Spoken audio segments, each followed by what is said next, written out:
was on the fast track to a stable life with John Smith. John was just wanting to do anything he could for Diane. It just seemed like a really good fit. But soon after saying I do, the new Mrs. Smith learned her gentle husband was hiding a gruesome past. That's from a movie. It's a gory movie. And Till Death Do Us Part took on new meaning. If my daughter hadn't have been there, I'd been dead. It's very rare that you come across somebody who everybody agrees is a pure monster. When it comes to love and marriage, things aren't always as they seem. Relationships are never easy.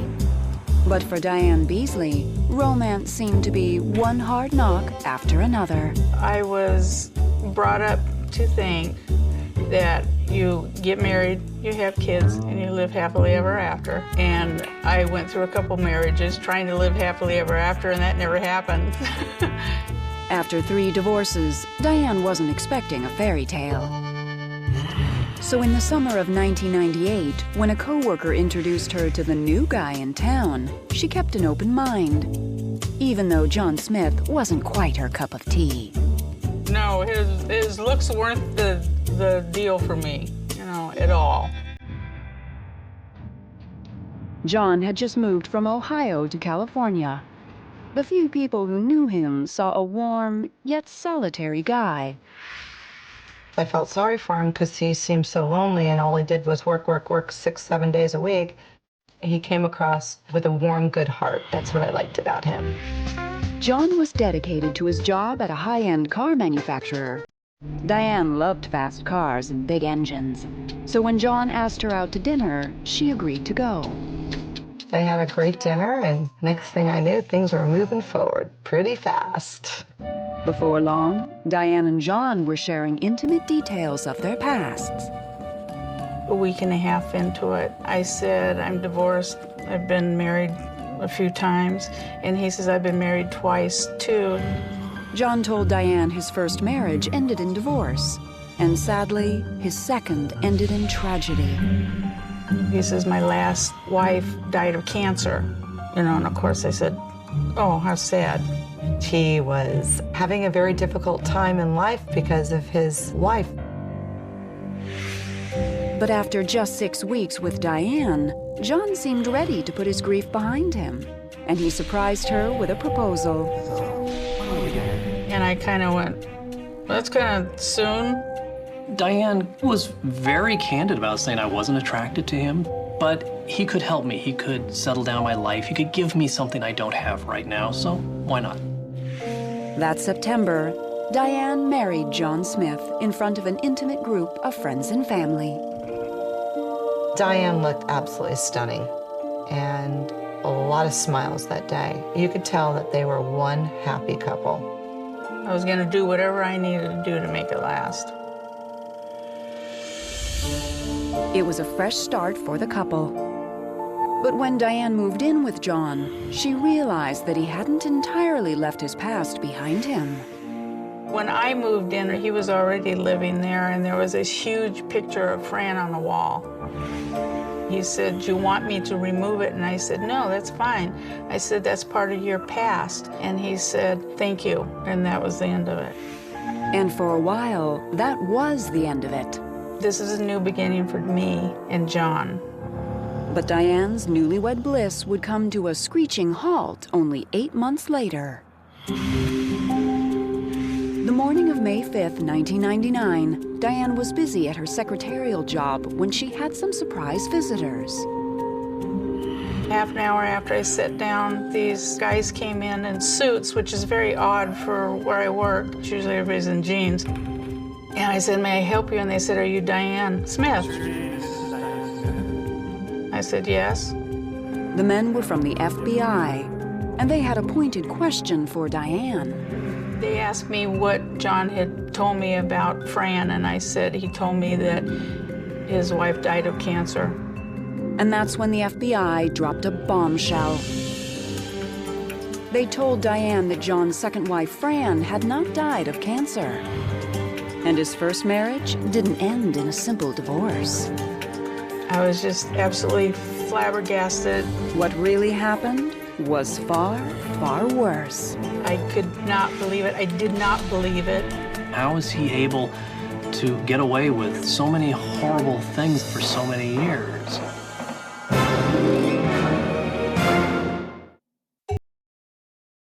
In September of 1998, 8 months before a devastating visit from the FBI, Diane Beasley was enjoying her new marriage to John Smith. We were doing a lot of sightseeing because he'd never been out here. I'm native San Diegan. They were always on the go. They loved to go to the beach and go for walks on the beach. My life with John at that time was almost picture perfect. But for Diane, there was one thing that could make the picture even prettier: a bigger home. Luckily, money was no object for John. His family had real estate holdings, they had apartments. He'd never lacked for finances. Before long, the couple found a place they liked and applied for a lease. But soon after submitting the application, Diane got a disturbing phone call from an apartment manager. The apartment manager said, "You need to come here. I need to show you something." And I said, "What's the problem? Just tell me over the phone." And she said, "No, you need to see this." And I went, uh-oh. Diane raced to the rental office, and when she arrived, the apartment manager had a copy of John's credit report. The results were jaw-dropping. She showed me the credit report, which was 10 pages long of stuff that he hadn't paid. He had houses that he hadn't paid taxes on. They were in foreclosure. He had credit cards that he'd never paid. It was just terrible. By the time John got home from work that evening, Diane was beside herself. I said, "We can't even rent a place because of your credit." But John had an explanation. He claimed the troubled properties really belonged to a relative. He said, "I had to take them over and I couldn't afford them." John promised Diane he would fix everything. He said that he can buy a house outright with cash. And he said, we'll just do that, you know, while I get this credit of mine straightened out. I thought, okay, all right, we'll just have to stay in this little granny flat here for a little bit longer, and then we can go and buy a house outright. Over the next couple months, Diane focused on her new marriage. But she wasn't pleased when she noticed that John often seemed more interested in the computer than in her. He was always at that computer. Why can't he be doing it at work, which he had access to a computer? Even more worrisome was John's strange reaction when Diane interrupted his work. Whenever I would go up there looking for him, all of a sudden the computer went off. And I thought, that's kind of odd, you know? As the weeks went on, Diane couldn't help but notice how often John had to explain things away. Diane wondered if her new husband was hiding something, and she wasn't the only one. Her daughter Summer began to see a different side of John when she visited. When I was home alone with him, he was very mad, angry. When he was out with my mom, he would talk really nice, be very sweet. And I used to tell my mom that. She kind of played it off, you know, I think you're just paranoid. But by November of 1998, Diane was also baffled by John's furtive behavior. Too many details just didn't add up. He didn't have a checking account. He had been out here for over a year and a half, and he was still resisting getting the California driver's license. I thought that was very odd. It seemed like John Smith was trying to fly under the radar. He was a man who, as ordinary as he was, always seemed to have this strange, dark, secretive side. And Diane would soon learn there was a terrifying reason why. He knew that around each corner were FBI agents surveilling him. Something was fishy about this man. I was afraid he was going to snap big.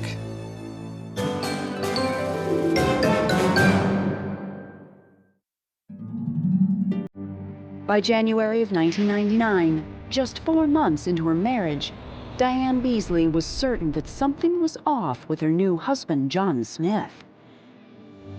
He was very agitated, and I got to getting kind of concerned. By now, his behavior had gone from merely strange to chilling. We were coming back from dinner, and I was in front of him in one of the cars, and he was behind me, and I could see him in my rearview mirror, banging on the steering wheel, talking to himself, screaming and yelling at himself, and I thought, who's this guy? You know, I don't know this guy. He was just having a fit all by himself. John is a man who walked around with secrets. He walked around with all this darkness that he hid. I think Diane saw a glimmer of light. Clearly, you can't ignore something like this.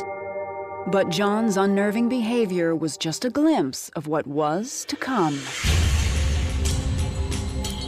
The morning of May 5th, 1999, Diane was at work when 2 FBI agents paid her a visit.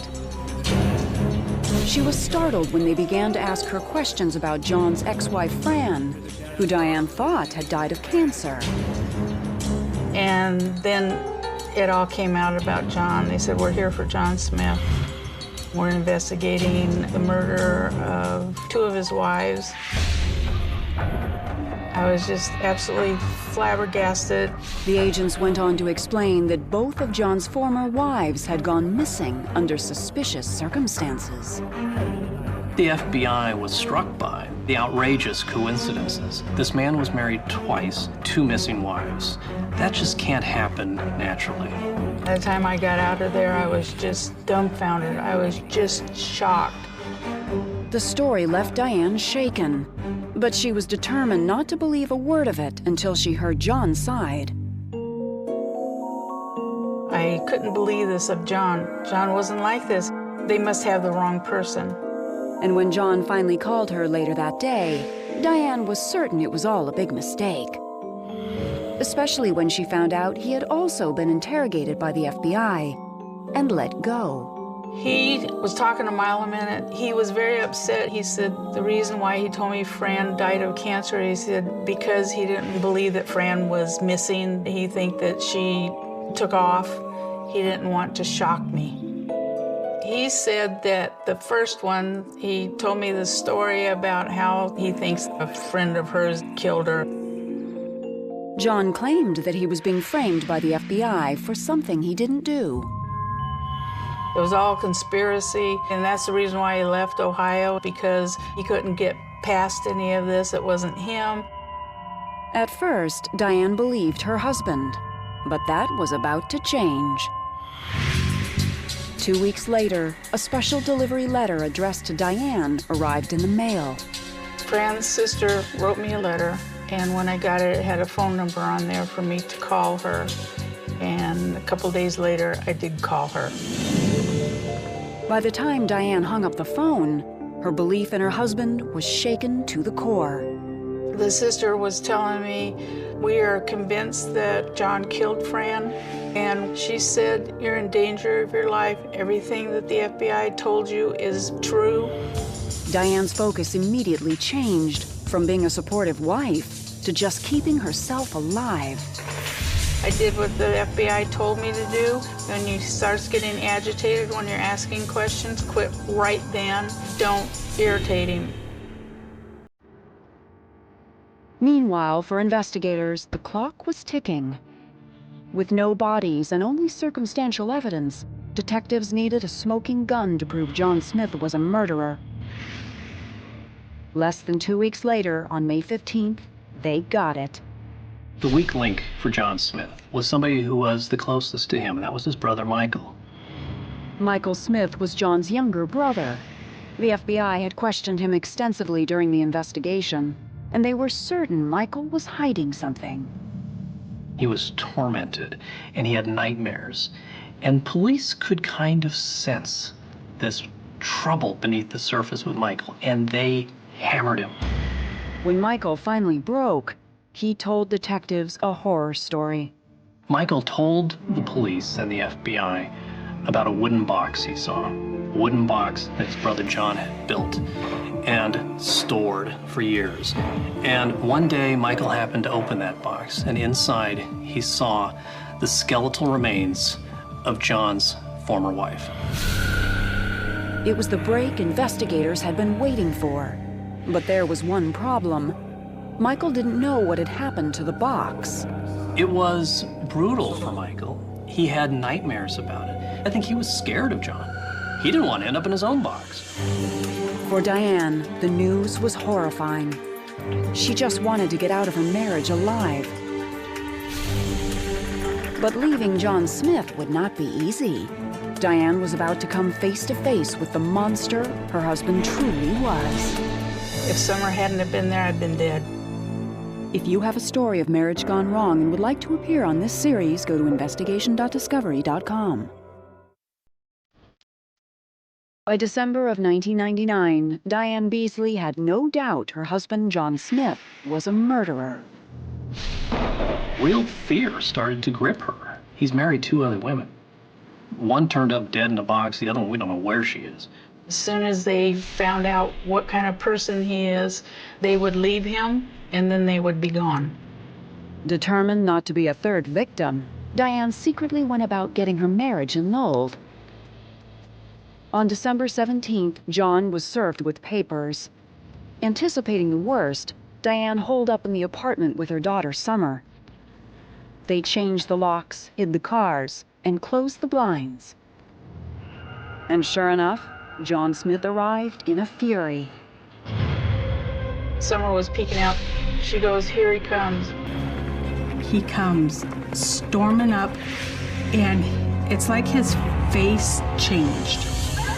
"Mom," she says, "he looks like a monster coming up here." Diane immediately called 911. We heard him pounding on the windows. You could hear his body being thrown up against the door. And then you could hear the door frame cracking. He busted down the door. I didn't even recognize him.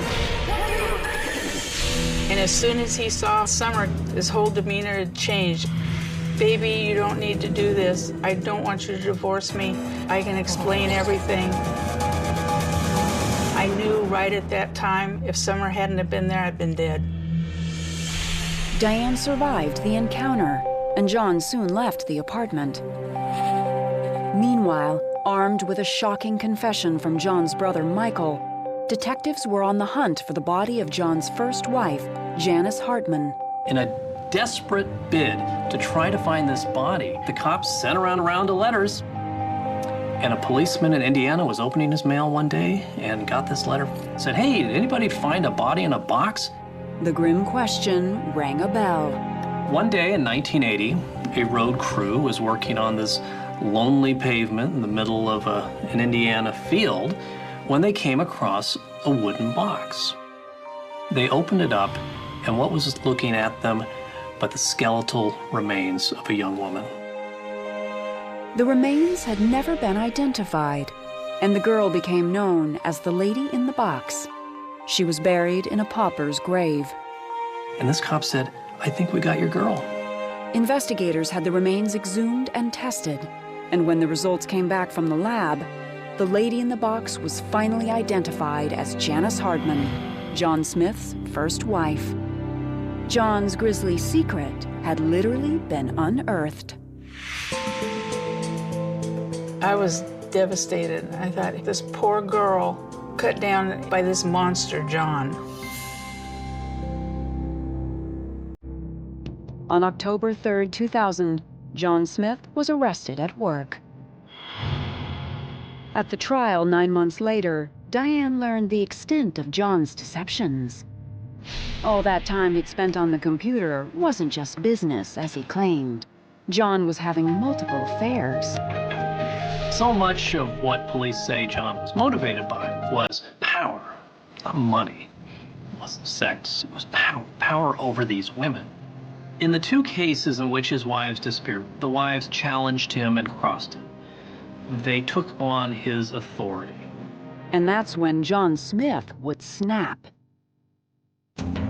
John had lots of girlfriends. And so the fear is there are more than 2 missing Mrs. Smiths. On July 19, 2001, John Smith was found guilty of murder in the case of Janice Hartman. He was sentenced to 15 years to life. Fran Gladden Smith, John's second wife, has never been found.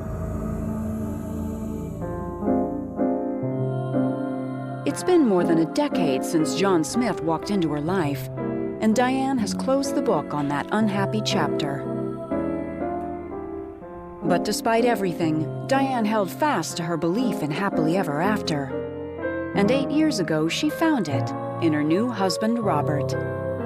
We have a new life together. We live here all by ourselves with visits from the kids and the grandchildren.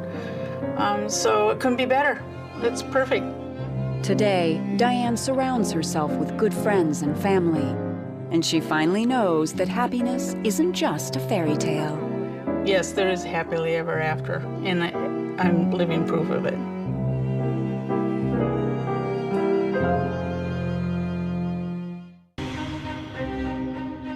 Carolyn and Billy Cox were living the American dream. 2 beautiful kids, a multi-million-dollar business, and plenty of wealth to spare. We were considered like almost the perfect couple, and we weren't too bad looking. But $15 million can't always buy a perfect marriage. When a husband went over the edge, You realize I didn't know the guy at all. There's something very sinister about Billy Cox. 43 years of devotion would end in a nightmare. That was the first time I really felt fear. When it comes to love and marriage, things aren't always as they seem.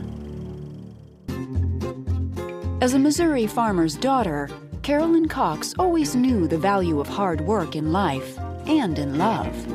I saw love and marriage as a commitment for life. It was a treasure that you protected at all costs. The day she first spotted 17-year-old Billy Joe Cox working on her father's farm, Carolyn thought she had found that treasure. I remember him walking up on the porch, and my mother answered the door, and he was so good looking. I think I fell in love with him immediately. Before long, the two began to date. Raised in a strict religious home, Billy treated Carolyn well, taking her out on Saturday nights. He was very shy, and when he did come to the school dances, he had never danced. He always had this very sweet smile with his lip curling up to the side, and everyone just really liked him a lot. Soon, the couple was thinking about a future together. He just seemed to be honest, gentle, loving, caring, and so what more could one ask? 3 years later, they made good on their promise and tied the knot in a traditional church ceremony. Carolyn was just 19. We were married on Easter Sunday, and it was a blizzard. And I remember in the receiving line, this lady shook my hand and she says, "I hope your married life is not as snowy as your wedding day." And I've never forgotten it. After the wedding, the young couple worked hard to get ahead. Billy joined the Air Force to earn money so they both could go to college. And soon they started a family. We had our goals that I think were aligned together. So I thought we were a very good match. 2 children later, Carolyn graduated and worked to help support them while Billy finished his PhD in botany. But as Billy's graduation day grew closer, Carolyn began to notice a change in her husband's behavior. Billy was seldom around. He was coming in late, a lot of nights drinking with friends. I don't know if he was feeling some pressures, but when Billy was under stress, he became very intolerant. He would belittle her, so the particular argument that she had was ridiculous. Sometimes you could hear things getting thrown and that type of thing. Billy's temper was troubling, and one night he suddenly became violent. I don't know what the argument was, but he hit me. He socked me. And I had this black eye. And I was thinking, how can this be? But Carolyn was determined to stick with her young marriage. I made a decision that day that you're not giving up your marriage, you're not giving up your hopes and dreams. You just put it away, go on, this won't happen again.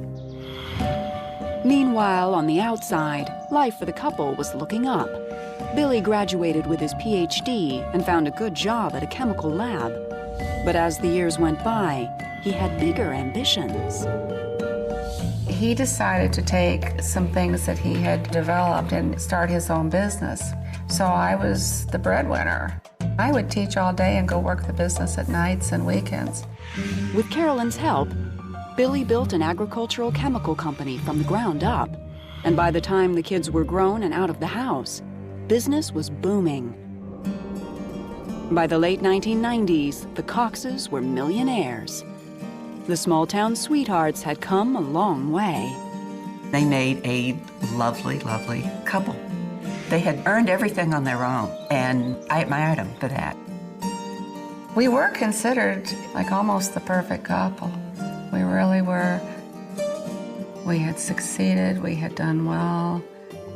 After nearly 4 decades together, the couple had finally achieved their dream. But Carolyn was about to wake to a terrible reality. On the night of September 12, 2004, Carolyn was packing their bags for a much-needed getaway to France with friends. I never had been to Europe, so I was very happy. But she and Billy would never get on that plane. The next morning, around 6 a.m., Carolyn woke to a sharp pain in her head. The next thing I know is I'm on the rug being pulled down the hall. Barely conscious, Carolyn felt herself being moved into the garage. Her nightmare was just beginning. Carolyn was under attack, and the assault would cost her her husband and nearly her life. He said, "You're worth more dead than alive." And I'm like, what are you? You're not a human being. In the spring of 1996, 8 years before the attack that would leave Carolyn Cox clinging to life, she and her husband Billy were hard at work growing their successful business. It all gradually came together. We felt very good about what we had accomplished. We felt like we had reached those things that we had set out to reach. But as the couple's net worth ballooned, so did their problems at home. Billy's temper had gone from bad to worse. As he became more successful, I think he felt even more that he was above it all. Everything that he did, every shot he called, it was going to be his way or there was no way. There was a very, very dark side that he didn't know when it could occur. So there was this fear at all times of when it possibly could come out. So you were careful. More and more, Billy's anger would turn physical, often with no provocation. We were sitting in the hot tub one night and we were talking and I said something he didn't like, and with the back of the hand he just suddenly hit me across the face. It was just so out of the blue. Sometimes Billy's outbursts would leave their mark, but Carolyn took pains to hide the truth, even from her closest friends. She would come to meetings sometimes in a neck brace or with her arm in a sling or a patch over her eye. Carolyn always had an excuse for these injuries. And to be quite honest, the general opinion was that Carolyn was a klutz. At times, Carolyn thought about ending her marriage, but Billy's violent streaks didn't happen often. These bad times might not show up for a year. And in between it, he could be very loving and he could be affectionate. When we would go for these spans and not having anything happen, I truly felt they would never happen again. And so when they showed up, I was always in shock. But problems at home didn't slow down the family business. By 2002, the couple was worth $15 million and living in a 12,000 square foot mansion in Bull Valley, Illinois. It was Carolyn's dream house. And they enjoyed entertaining for fundraisers and functions in Bull Valley. We were living the dream. Being able to stand back and look at that and say, look what you have, how fortunate you are. But it never seemed to be enough for Billy. He soon became obsessed with money, counting and recounting every penny they had. He was constantly making records of his net worth, and he had some fixation on insurance. He was always buying insurance policies. By the spring of 2004, Billy was acting even stranger. If I touched him, his body was rigid. I would start to hug him, and it was almost like hugging a board. I just remember wondering, what is going on? But one thing was better. Billy hadn't been violent towards Carolyn in over a year. Until one night, when he said something that gave her pause. He bought an insurance policy on my life, and he was going over the information, and he said, "You're worth more dead than alive." Carolyn knew that life insurance policy was worth more than $1 million, but they hardly needed the money, so she tried to laugh it off. I refused to take it any other way. I turned to him and I said, "Well, I'm so glad that's not true." Little did Carolyn realize just how deep Billy's anger was. He looked at me with eyes that was just ice cold. I thought, this looks like a photograph of a corpse. In the summer of 2004, Billy and Carolyn Cox were the pillars of their Bull Valley community. I was very involved active in the community and very happy in what I was doing. But behind closed doors, the Golden couple's marriage remained far from picture perfect. We had gone to an event at a friend's home, and when it was time for us to leave, one of my friends said, "It is so nice to see a couple who've been together so many years who still love each other." And he turned with the most hatred and the worst anger and said to me, "That may change at any moment." Billy's anger seemed to be building, and Carolyn had no idea why. So when good friends Beth and Jim Wester proposed a vacation in France, Carolyn was eager for a change of scenery. Billy's initial reaction to it was that we shouldn't go, and I said, "If we don't take advantage of this, I'm afraid we'll never do it." Then he seemed to be going along with it. But Billy and Carolyn would never board that plane. On the morning of September 13th, 2004, Carolyn awoke to a crushing pain in her head. Dazed, she had no idea what was happening.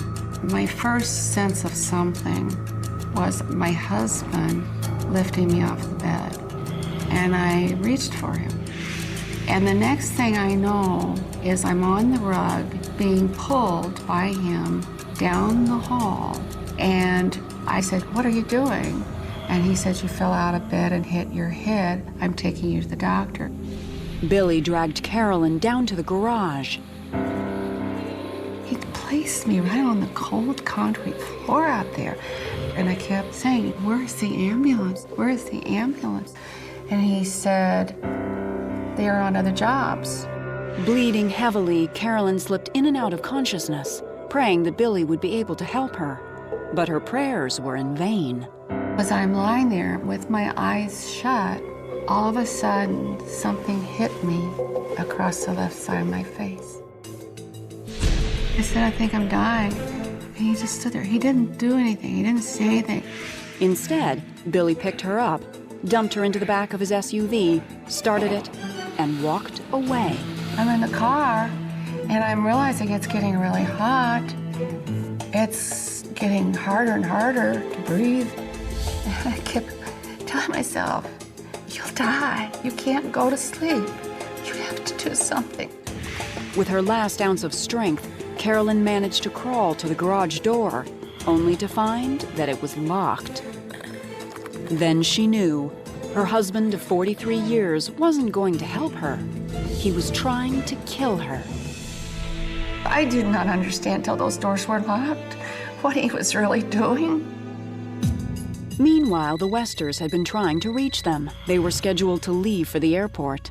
I called him at 8:30 in the morning, but nobody answered.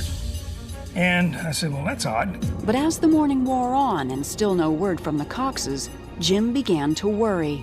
Around 10:30, I realized this is not right. This is not normal. Nobody would answer any of the phones. And then I kept thinking, their house is way off the road. What if something happened? I get a phone call from Beth Wester, and she says, do you think maybe that we should call the police? Around 12:30 p.m., local police arrived at the house. He climbed through an open window and made a gruesome discovery. He literally encountered a bloodbath in the foyer. He entered into the garage. The garage was full of carbon monoxide, and it was very hot in there. He observed Carolyn laying across the front seat of Billy Cox's truck, bleeding heavily from her face, and she said to him, "Help me," and then she lost consciousness. As paramedics worked to save Carolyn, Billy mysteriously appeared, claiming he'd been outside on the grounds all morning. He was standing there very calmly and said, "Did she fall?" At that point, the chief was very suspicious of what had occurred. Carolyn was rushed to the hospital, and police began to question Billy. But soon he complained of chest pains and was taken to the same hospital as his dying wife. They take me back to the room where my mother was, and I looked at her and I didn't even recognize her. And she said, "Why did he do this to me?" They said that my father had been brought in, and do you want to see him? When I got in there, there's the face of complete bull. Never asked about my mother until the very end. Doctors could find nothing wrong with Billy, so he did what any man would do when his wife's life was hanging by a thread. He went out to dinner. The chief was immediately suspicious of Billy because of the crime scene. Someone was cleaning up that foyer. There were rugs that had been rolled up that were full of her blood. There was also no explanation as to why the garage doors were all disabled, vehicles were running, and the door entering into the home was locked. The evidence appeared to point in one direction. As soon as Billy finished his pork chops, police brought him in and arrested him. Why would you take it to that level? Could have divorced her. Not only was he trying to kill her, he was trying to make her suffer. 2 days later, Carolyn awoke from surgery to hearing loss, metal plates in her face, and damaged vision. She was in shock that the man she had devoted her entire life to had just tried to kill her. The coming to and knowing, oh, the heartbreak, it's just the devastation. I couldn't believe it. I lost my husband. I nearly lost my life, and I lost my husband. But beyond heartbroken, Carolyn was also afraid. Billy had posted bail, and his reign of terror was far from over. I believe that he wanted Carolyn dead. I was just terrified all the time. If you have a story of marriage gone wrong and would like to appear on this series, go to investigation.discovery.com. In September 2004, the exclusive town of Bull Valley, Illinois, was shaken to its core. Billy Cox, one of its most prominent residents, had brutally attacked his wife, Carolyn. The story was front page, and the people in the area were just in shock. Even Carolyn's closest friends didn't see it coming. It kind of blew me away. I mean, you just look at this whole thing and you realize I didn't know the guy at all. I was seeing what he wanted me to see. 4 days after the attack, Carolyn filed for divorce from her hospital bed. The golden couple's marriage was over. You saw her heart was broken, and that was very hard. When she was finally released, Carolyn insisted on returning home. Billy was out on bail, and despite a restraining order, she was still afraid of him. He was seen at the end of my drive. He was seen going up and down the street. And I was just terrified all the time. There were many phone calls I had with her where she was sobbing, and I kept telling her to just have faith that eventually we would get to trial and justice would prevail. In March 2007, 2.5 years after the attack, Billy finally had his day in court. Billy's defense was that Carolyn decided to walk into the garage and climb up a ladder, and she fell backwards, and a board struck her on the front of her face. I had no doubt that Billy Cox was trying to kill Carolyn on that day. He tortured his wife for more than 6 hours that morning. On the stand, Billy denied everything. He has a very sinister side to him. He showed no empathy at all for Carolyn. The jury sided with Carolyn. On April 11, 2007, Billy Joe Cox was convicted of attempted murder. He was sentenced to 20 years in prison. To date, he has never admitted what he did to his wife that day, or why. I don't believe the initial attack was premeditated. Billy Cox had abused her throughout their 40-year marriage repeatedly. He hit her hard enough this time, though, that no one was going to believe that she fell. So he realized that he had to end her life in order to protect himself. Even behind bars, Billy's rage continued to burn. In 2009, he was investigated for allegedly trying to put a hit out on Carolyn. I was informed that he had been approaching another inmate, asking him to kill Carolyn. I know he has friends within the prison, so there is definitely fear that he can hurt me. 7 painful surgeries later, Carolyn's face has been repaired, and she's finally mending her heart. A year and a half after this happened to me, I met Dennis, who is my husband. He's a caregiver, a very loving man, and I'm very happy. It's wonderful to see my mom happily married. She absolutely deserves it. It's about time. Today, Carolyn devotes her time to speaking on behalf of victims of domestic violence. There's this myth that happens to less educated people or poor people, but there are many people that are in a domestic violence situation that are just like me. Now, Carolyn knows that some marriages shouldn't last forever. But the sadness still lingers. It's tough to cope with the heartbreak. It's always going to be there. It gets better, but it'll always be there.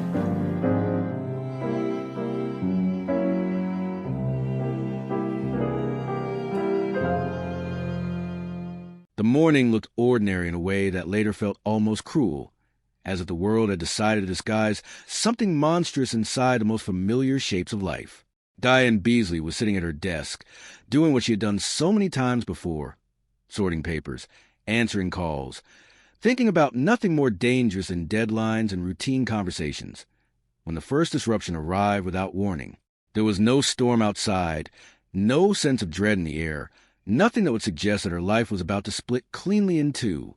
It began with footsteps that didn't belong in that building, measured and deliberate, too heavy with purpose to be casual. 2 men in suits walked in, and everything about them felt misplaced in that space, where people usually wore jeans, where the rhythm of the day was predictable and almost sleepy. They didn't look around, didn't hesitate. They were looking for her. And when they spoke her name, Diane Smith, something in her chest tightened in a way she didn't yet understand. She corrected them automatically, still half focused on the ordinary world she believed she lived in, and that correction, her married name, the name she had only recently taken, became the hinge on which everything turned. Because the men didn't come to ask about paperwork or routine verification. They came from the FBI. And they came with a question that sounded simple, but carried the weight of something far older and far darker than Diane could imagine at that moment. They asked her what her husband had told her about a woman named Fran. The name meant nothing and everything at the same time. It was like a key being pressed into a lock she didn't know existed inside her life. Diane answered honestly, because at that moment she still believed honesty was a safe thing. She said Fran had died of cancer. She said it the way John had told her, gently, sadly, as if it were just another piece of his past, another tragedy that had shaped him into the man she had chosen. But the way the FBI agents looked at her did not match the simplicity of her answer. There was no relief in their faces, no acknowledgement that she had confirmed something already known. Instead, there was a pause, a heavy silence that seemed to stretch and bend the air between them. And then they told her the truth. Fran had not died of cancer. Fran had not simply disappeared into the soft inevitability of illness and grief. And John's first marriage, the one he described as ending in divorce, was not what it seemed either. In that moment, Diane felt something inside her misalign. It wasn't immediate panic. It was something slower, like a structure in her mind shifting under invisible pressure. The life she had been living, the mornings at home, the quiet dinners, the shared routines of the man she had begun to trust, suddenly felt as if they were resting on unstable ground. The FBI agents did not soften their words. They did not prepare her gently. They told her they were investigating her husband in connection with the disappearance of 2 wives. The sentence landed in her mind but didn't settle. It kept echoing, repeating itself in a loop that refused to become understandable. 2 wives, disappearance, investigation. None of it belonged to the man she knew. Or at least, none of it belonged to the version of him she had agreed to believe in. Because John Smith, in her experience, was not a monster. He was a quiet man who worked too much. A man who seemed lonely. A man who looked at her with what she thought was sincerity. A man who asked her to dinner with a nervous kind of hope. A man who, despite not being her ideal, had somehow fit into the gaps in her life, filling spaces she hadn't realized were empty. And yet, standing in front of these agents, she was being asked to reconcile that man with something else entirely. Something that involved missing women. Something that involved investigation. Something that sounded like it belonged to a different world. The kind of world she only ever saw in documentaries or late-night news stories that felt safely distant from her own life. Her body moved before her thoughts could fully catch up.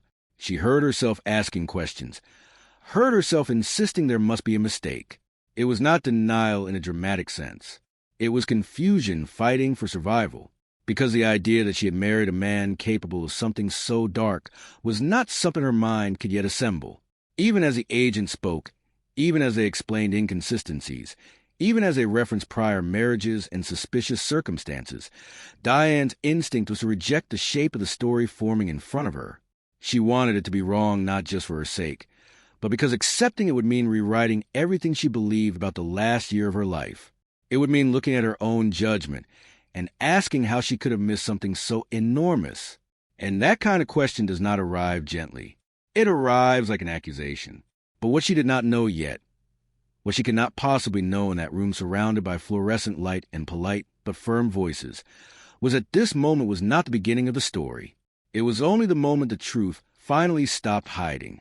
Because long before the FBI walked into her workplace, long before the word murder was spoken in connection to her husband, there had been subtle fractures, small inconsistencies that did not demand attention at first, but accumulated over time like cracks in glass. A phone call interrupted too quickly, a computer shutting down too abruptly, a reluctance to engage with simple administrative things like bank accounts or identification, a strange resistance to putting down roots in the most practical sense. At the time, these things had explanations, or at least they had been given explanations, and Diane, like most people in new relationships, had accepted them through the filter of trust she was still building. But trust, once shaken, has a way of rewriting memory.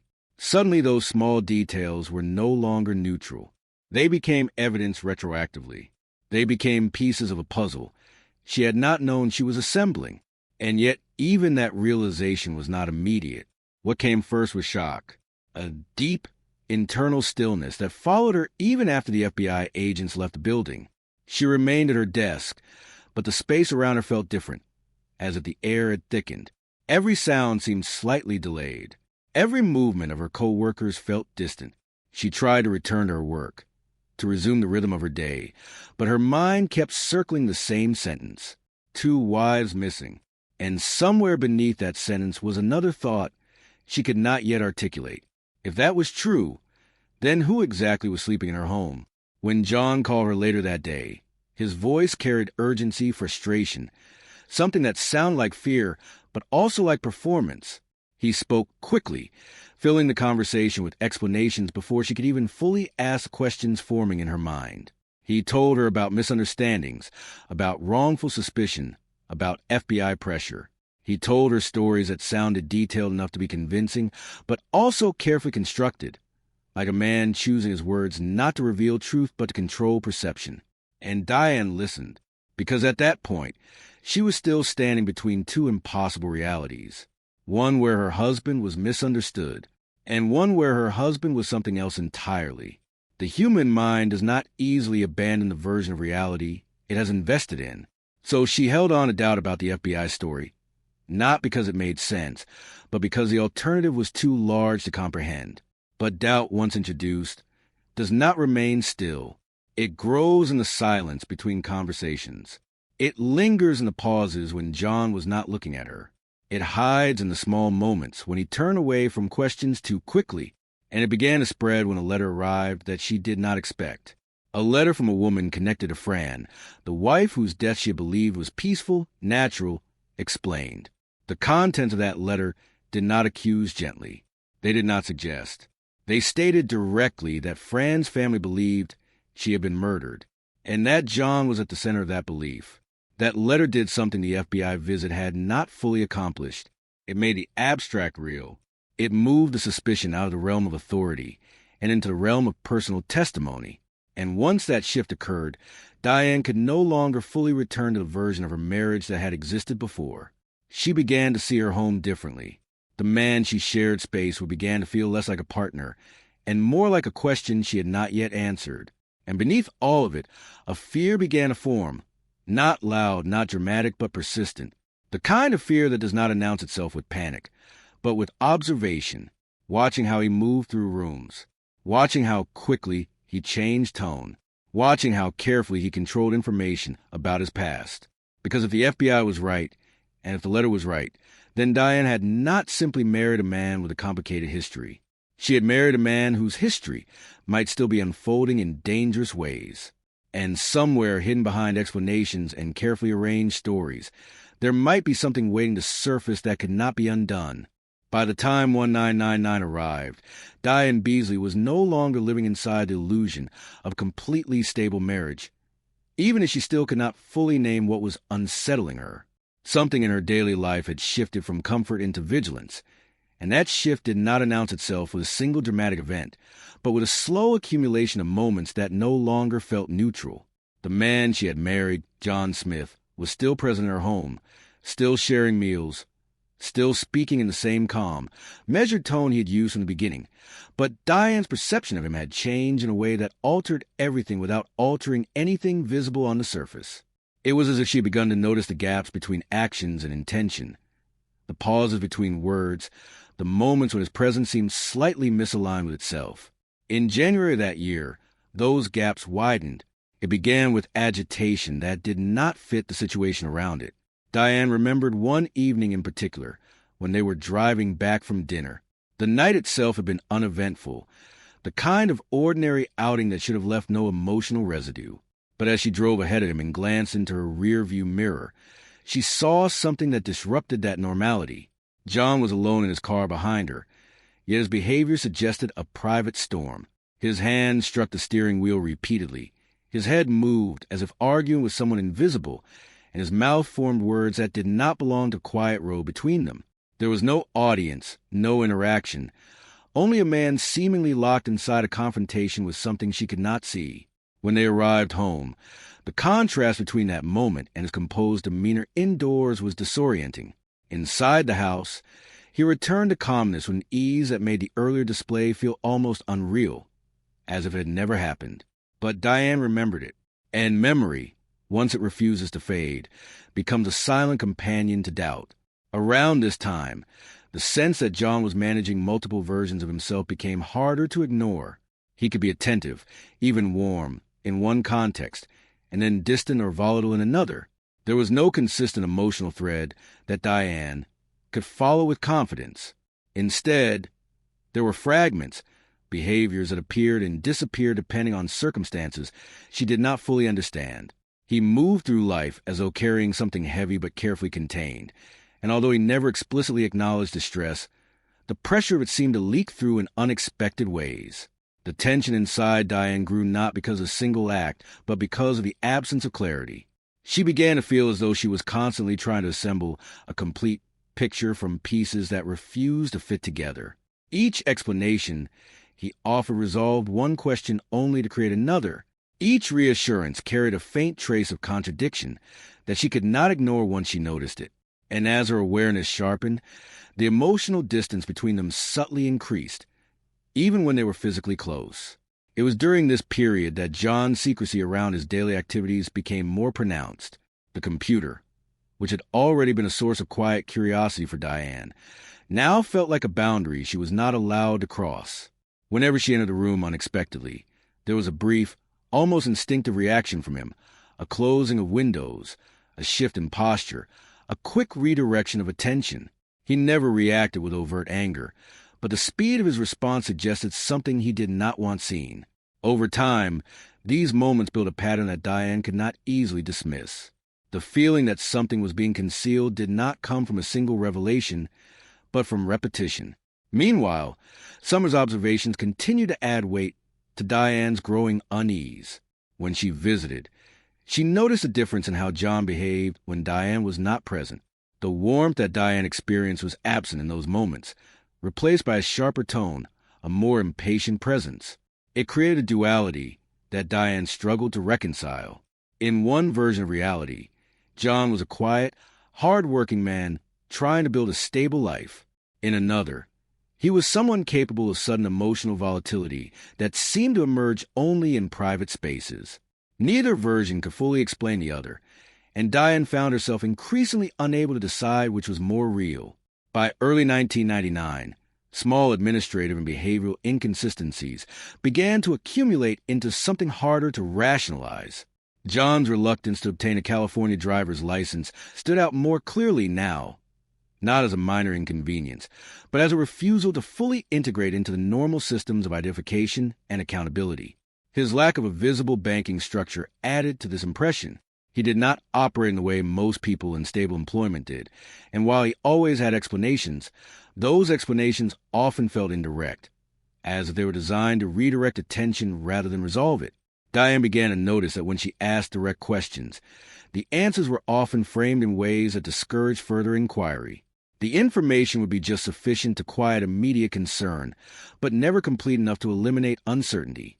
This created a psychological tension that she could not easily resolve. Trust required clarity, but clarity was consistently just out of reach. One of the more unsettling aspects of this period was not what John did, but how he reacted when questioned.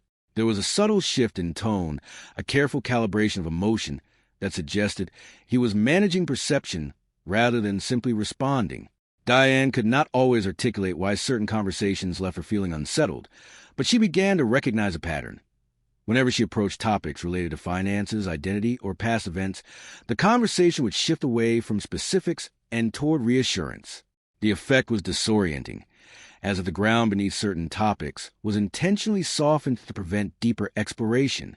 At the same time, Diane's emotional intuition was being influenced by another factor: her own desire for stability. After multiple failed marriages, she was not inclined to abandon a relationship at the first sign of discomfort. She had learned to endure ambiguity, to tolerate uncertainty, to believe that not everything unclear was necessarily dangerous. That resilience, which had once helped her survive emotional disappointment, now made it harder for her to act decisively on her growing doubts. Instead of confronting contradictions directly, she often rationalized them, placing them in the category of things that might make sense later. But later did not always arrive with clarity. Instead, it often arrived with more complexity. As the months progressed, Diane began to experience a quiet internal division. On one side was a version of John she lived with daily, attentive in moments, structured in routine, capable of calm conversation and shared plans. On the other side was a collection of inconsistencies that refused to align with that image. The emotional distance between these two versions created a persistent discomfort that followed her even during ordinary activities.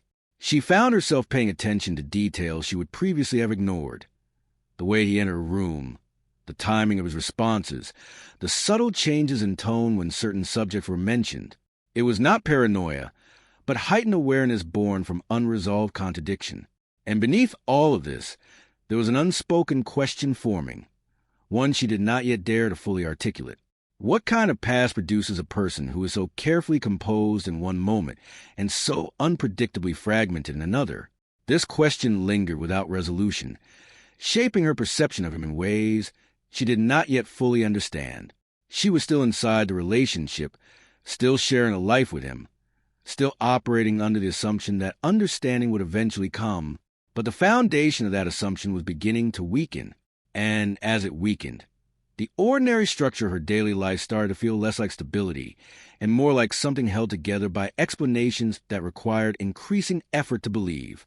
The event that would later define everything had not yet occurred, but the conditions for it were already forming quietly within the space of uncertainty, where perception and reality no longer aligned cleanly, and where every unanswered question was slowly accumulating toward a moment that would eventually force Diane to see her husband not as the man she thought she knew, but as something far more difficult to define. The morning of May 5th, 1999, began like any other morning in Diane Beasley's life. Quiet in its rhythm, ordinary in its structure, almost stubbornly normal in a way that would later feel deeply unsettling. She went to work expecting nothing more than the usual flow of paperwork, phone calls, and small interruptions that filled the hours of her job. The world outside her office was calm, the kind of calm that never hints at what is about to break it. Inside, people moved through routines, coffee cups in hand, conversations starting and ending without significance, the hum of daily life continuing without interruption.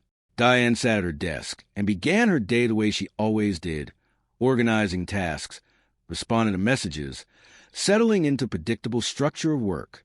There was no indication that anything in her personal life was about to be disrupted. No warning call, no unusual message, no sense that something unseen was already moving toward her. And yet, somewhere beyond the edges of her awareness, that movement had already begun.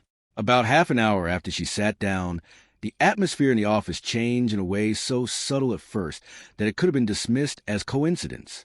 Two men entered the building. They were not familiar faces, and they did not carry the casual presence of visitors or clients. They wore suits that fell out of place in the environment, too formal for a workplace that operated on informality and routine. Their presence created a quiet disruption, not loud or dramatic, but noticeable in a way people instinctively pause when something does not fit its surroundings. Diane noticed them before she understood them.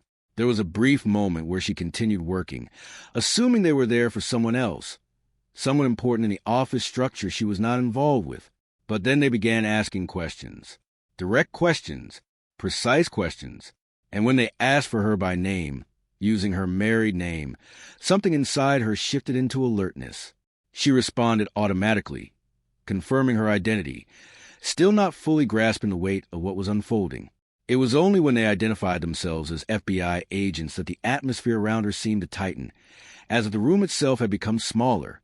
The agents were polite, but there was no softness in their purpose. They asked her about John Smith. Specifically, they asked if we had told her about a woman named Fran. The name landed in her mind with a strange familiarity, but not immediate clarity. Fran was not a presence in Diane's daily life. She was a memory belonging to John, part of his past as he had explained it to her. Diane answered honestly, explaining what she had been told, that Fran had died of cancer. She said it simply, without hesitation, because that was the story she had accepted. It had never been questioned before. It had been part of the emotional background of her marriage, a piece of sadness that explained John's past without requiring further inquiry. But the reaction of the FBI agents was not what she expected. There was no confirmation, no acknowledgement of alignment between her answer and their information. Instead, there was a pause, a deliberate, heavy silence that felt more meaningful than any words that had been spoken. And then they told her the truth. Fran had not died of cancer. Diane's mind struggled to process the sentence. It did not immediately transform into understanding. It remained a statement suspended in disbelief, not yet connected to anything she knew. The agents continued. They explained that John's history was not what he had presented, that there were serious investigations connected to him, that his first marriage had not simply ended in divorce, that there were circumstances involving disappearance, suspicion, and ongoing inquiries. And then they said something that fractured her perception of her entire marriage. They were investigating John Smith in connection with the disappearance of two of his wives. For a moment, Diane did not respond, not because she did not hear them, but because her mind refused to immediately accept the structure of what she was being told. The idea did not integrate into her understanding of her husband. It remained external, like something being described about a different person who happened to share his name. 2 wives missing. Investigated. Disappearance. These words repeated in her mind without forming coherence. She could feel the physical sensation of shock beginning to rise, but emotionally she was still suspended between disbelief and resistance. The agents watched her carefully, continuing to provide details, but Diane was no longer fully anchored in the conversation. She felt as if she were observing herself from a slight distance, hearing her own responses, her own questions, her own attempts to preserve the version of reality she had been living inside. The man they were describing did not align with the man she knew. That thought became her immediate defense. There must be a mistake. There must be confusion. John was not like that. He was quiet, consistent, sometimes emotionally distant, but not someone capable of what they were suggesting. That belief did not come from evidence. It came from proximity, from shared mornings, shared meals, shared conversations that had never previously contained violence. When the agents left, Diane remained at her desk, but the environment around her had changed. The office noise continued, but it felt distant, filtered, almost irrelevant. She tried to resume her tasks, but her attention fractured repeatedly. Words on screens lost meaning. Conversations passing nearby felt disconnected from her reality. The sentence the FBI had spoken followed her relentlessly. 2 wives missing. Investigation. John Smith. Later that day, John called her. His voice carried urgency from the moment she answered. He spoke quickly, almost too quickly, filling the conversation with explanations before she could fully ask questions. He told her that the FBI had questioned him as well, that it was a misunderstanding, that there were false assumptions being made. He explained Fran's death in a different way, suggesting that he believed she might have disappeared rather than died. That confusion around her fate had led him to describe it incorrectly. His words came in rapid succession, structured in a way that attempted control interpretation rather than simply provide information. He also suggested that external forces were misrepresenting him, that there were theories being formed without basis. Diane listened, still emotionally disoriented, trying to reconcile the voice she was hearing with the information she had just received. The man speaking to her on the phone sounded like her husband. The FBI agents had spoken about her husband. Both realities could not exist simultaneously, but at that moment, she was unable to choose between them. What followed in the hours and days after that call was not immediate resolution, but deepening uncertainty. Diane began to question not only what she had been told by the FBI, but also what she had accepted from John. Each explanation he had given throughout their relationship began to reappear in her memory, now viewed through a different lens. His financial instability, his vague history, his reluctance to provide details about his past, his emotional fluctuations, his secrecy around technology, all of it began to reorganize itself into a pattern she had not previously recognized. Still, she did not fully abandon trust. She remained in a suspended state between belief and doubt, unable to fully commit to either version of reality. Then came another development, one that shifted the situation from uncertainty into active fear. A letter arrived addressed to her. It came from someone connected to Fran's family. The contents of that letter did not present speculation. They presented conviction. The writer stated that they believed John was responsible for Fran's disappearance, that they believed he was dangerous, that they believed Diane herself might be at risk. Reading those words changed the emotional weight of everything she had experienced up to that point. The FBI visit had introduced doubt. The phone call had created conflict, but the letter introduced personal risk. It reframed the situation not as an abstract investigation, but as a potential threat to her own safety. Diane called the number provided in the letter. The conversation that followed removed any remaining illusion of neutrality. Fran's family expressed their belief without hesitation, without ambiguity. They told her directly that they believed John had killed Fran, that they believed the FBI's suspicions were accurate, that she needed to be careful. When the call ended, Diane no longer felt like she was simply processing information about her husband's past. She felt like she was inside a situation that required survival thinking. The emotional shift was immediate. She began to change her behavior, not openly, but internally. She became cautious around conversations, attentive to timing, aware of emotional triggers that seemed to cause tension in John. She was no longer simply a wife trying to understand her partner. She was someone trying to avoid provoking a potential threat, while still living inside the same space as that threat. And as that realization settled, the structure of her marriage transformed completely. What had once been uncertainty became something closer, the fear shaped by evidence she could not ignore. And with that shift, Diane entered a new phase of her life, one in which every interaction carried weight. Every explanation carried potential hidden meaning, and every familiar face could no longer be viewed with unquestioned trust.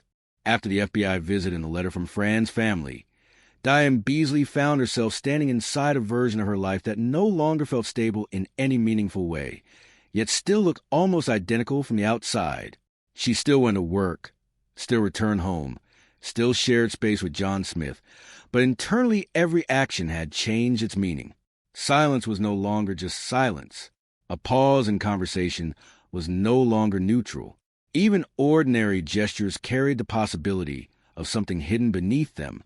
And in that fragile state of awareness, Diane began to notice that understanding her husband was not a simple matter of trusting or doubting him, but something far more complicated. Something that required constant interpretation of behavior that never fully aligned with itself. What made the situation even more difficult was that there were no physical signs of wrongdoing in her immediate surroundings. There was no confession, no direct evidence in front of her, only fragments of information provided by external sources, each one pointing toward a conclusion she was not emotionally prepared to accept. This gap between evidence and experience created a space where uncertainty grew quickly, and within that space, every detail of John's behavior became subject to reevaluation. Investigators, meanwhile, were building their case in a very different way, outside the emotional confusion that Diane was living through. They were not relying on impressions or intuition. They were following patterns, tracing histories, and most importantly, looking for connections that could link John Smith to the disappearance of his previous wives. But one of the biggest challenges they faced was the absence of physical evidence. There were no bodies in the early stages of the investigation. No clear forensic confirmation that could immediately anchor suspicion into certainty.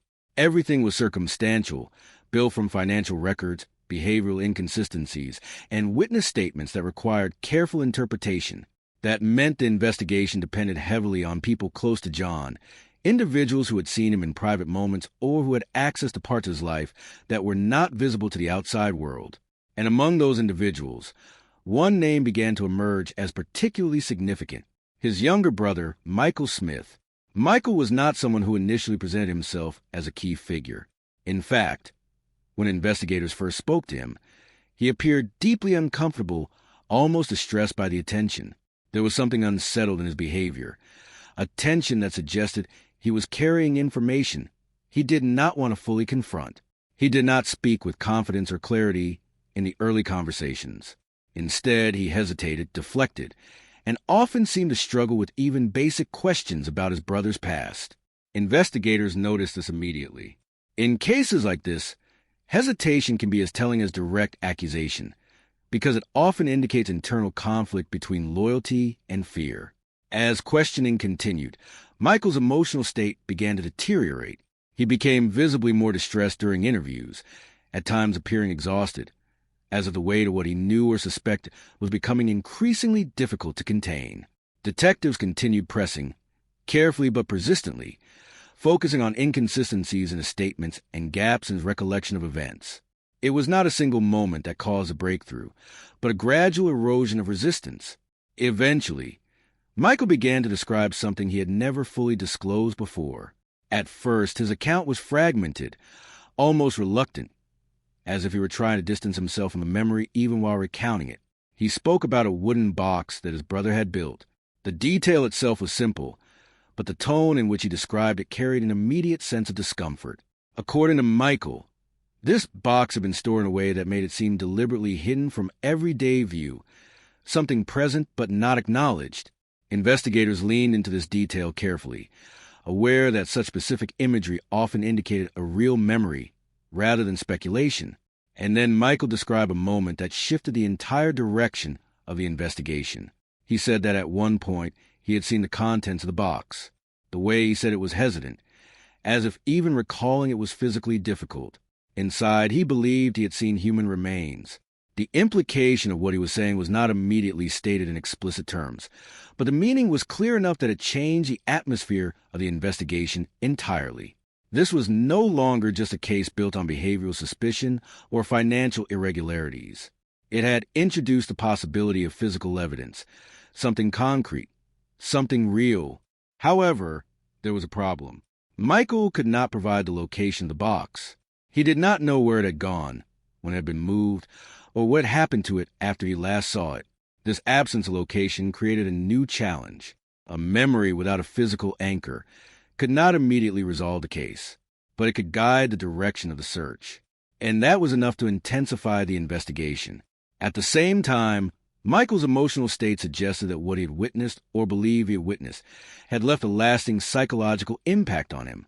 He appeared haunted by the possibility of what he'd seen, repeatedly expressing fear not only of what had happened in the past, but of what might happen if his involvement became more widely known. There was an underlying sense that he felt trapped between truth and consequence, unsure whether speaking out fully would protect him or put him in further danger. Investigators interpreted this behavior as significant. It suggested that whatever had occurred within the Smith household was not isolated or unknown to family members. It implied a level of proximity that made the allegations more credible in their eyes. For Diane, however, she was not yet fully aware of the extent of Michael's statements. What she experienced instead was a growing sense of pressure from all sides. As fragments of information began converging toward a conclusion she was not yet ready to accept. At home, John's behavior continued to create contradictions that she could no longer ignore. There were moments when he appeared completely normal, even reassuring, speaking to her as if nothing in their lives had changed. But there were other moments when tension seemed to build in him without clear cause, subtle shifts in mood that made her increasingly aware of how carefully she now observed him. She found herself paying attention to things she had previously overlooked, the timing of his movements, the way he reacted to unexpected questions, the speed with which he redirected conversations away from certain topics. These observations did not provide answers, but they reinforced her sense that there were layers of his life she had never accessed. What made this period particularly difficult for Diane was the emotional conflict between fear and familiarity. She was living with a man she had married, someone she had shared daily life with for months, and yet she was now being told by multiple external sources that he might be capable of extreme violence. These two realities did not merge easily. Instead, they existed side by side, creating constant internal tension. Investigators, on the other hand, were beginning to see convergence in the information they were gathering.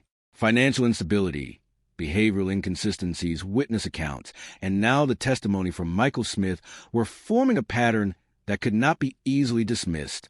Even without physical remains, the structure of the case was becoming more defined. They began focusing on historical timelines, looking into past disappearances, and identifying connections between John's movements and the absence of his previous wives. The goal was no longer just suspicion. It was corroboration. To move from uncertainty to actionable evidence, they needed something that could be verified independently of personal testimony. And so the investigation widened, pulling in records, searching past incidents, and eventually connecting John's history to a much older case that would later become central to the entire narrative. But at this stage, none of that was fully visible to Diane. What she experienced was something more immediate and personal, the slow erosion of certainty inside her own home. Every conversation with John now carried dual meaning. Every explanation carried the possibility of concealment. Every moment of calm carried the shadow of what others were saying about him. And as this internal conflict deepened, Diane began to understand that she was no longer simply trying to figure out who her husband was. She was trying to determine whether the life she had built with him was based on truth or carefully maintained illusion. The house was quiet in a way only wealth can afford, insulated from the noise of the outside world, sitting on carefully maintained land where everything looked intentional, controlled, and permanent. Inside that silence, Caroline Cox moved through the final preparations for a trip she had been waiting for, a trip that was supposed to feel like a reward after decades of building a life brick by brick. Suitcases lay open on the bed, clothes folded with care, passports placed on the counter, the small rituals of anticipation that usually signal something joyful ahead. France was not just a destination to her. It was a symbol, a break from routine, a rare moment of shared escape, a reminder that after 43 years of marriage, there was still a world beyond responsibility and structure. She had no reason that morning to believe that anything in her life was about to fracture. The calendar said departure was close. The plans were confirmed. Friends were waiting. Everything was aligned in the way people hope life will occasionally align after long stretches of effort. And yet, beneath that surface of preparation, there existed a history that did not look like the image of a perfect marriage the outside world often assumed. Caroline's life with Billy Cox had not begun in luxury or ease. It had begun in a small, familiar world where expectations were simple and love was tied to endurance. She remembered the first time she saw him clearly, not as a passing figure, but as someone who would alter the trajectory of her entire future. He was a teenager then, working on her father's farm, carrying himself with quietness that stood out more than any bold gesture could have. When he walked up the porch that day, there was something in his presence that felt steady, almost gentle, the kind of impression that settles in without demanding attention. Caroline did not analyze it at the time. She only felt it, a sense of recognition she could not explain, as if something in her life had shifted direction without announcing itself. In the years that followed, their connection grew in a way that felt natural within the boundaries of their world. Dates were simple, evenings structured, interactions shaped by tradition and familiarity. Billy was reserved, polite, careful in how he expressed himself. There was a sweetness in his demeanor that made people around him trust him easily. He was not loud, not aggressive, not someone who demanded attention. Instead, he seemed content to exist in a quieter space, and that quietness created an impression of safety. For Caroline, raised in a strict environment where commitment was viewed as a lifelong responsibility rather than a temporary arrangement, that sense of stability mattered deeply. Marriage, in her understanding, was not something to be entered lightly or exited when difficulties arose. It was something to be preserved, protected, even when it became difficult. So when she and Billy eventually married, it felt like the natural continuation of a story already in motion. The ceremony itself took place under unusual circumstances. A blizzard outside, wind pressing against the church walls, as if nature itself was marking the occasion with something unpredictable. But inside, there was warmth, celebration, and the sense of two lives merging into one shared direction. Caroline remembered a stranger's comment in the receiving line, a remark about the weather, something light and almost forgettable at the time, yet strangely persistent in memory, as if it carried symbolic weight she would only understand much later. The early years of marriage were defined by effort. Billy joined the Air Force to support their ambitions, and together they pursued education, stability, and the gradual construction of a future. There were children, responsibilities, long days shaped by work and obligation. Caroline worked while Billy continued his studies, and their lives moved in parallel trajectories that seemed aligned in purpose. On the surface, they were functioning as a team, building something that looked stable and promising. But time has a way of revealing pressure points in even the strongest structures, and in their case, those pressure points began to appear when external success started to grow. As Billy progressed in his career, earning a PhD in botany and moving into professional scientific work, something in his behavior began to shift. The change was not immediate or obvious at first. It appeared in fragments, in tone, in absence, in moments where emotional distance replaced earlier warmth. He was away more often, returning late, spending time with colleagues in ways that extended beyond professional boundaries. There were evenings where alcohol became part of his routine, and where there came a change in temperament that Caroline struggled to fully anticipate. Stress, when it accumulated in him, did not remain internal. It expressed itself outwardly, sometimes through sharp words, sometimes through dismissal, sometimes through an intensity that made ordinary disagreements feel heavier than they should have been. What had once been a gentle presence now carried moments of unpredictability, and unpredictability within the private space of a marriage creates a kind of silent tension that never fully disappears, even when calm returns. Caroline began to notice that under certain pressures, Billy's behavior shifted into something more severe, more controlling, and at times, physically intimidating. Arguments that should have remained verbal occasionally escalated into moments she could not easily rationalize afterward. There were incidents she did not openly discuss, injuries she explained away to others with excuses that made them seem accidental or insignificant. She learned over time to manage appearances carefully, to preserve the image of stability, while quietly absorbing the reality of instability behind closed doors. And yet, despite these fractures, she did not leave.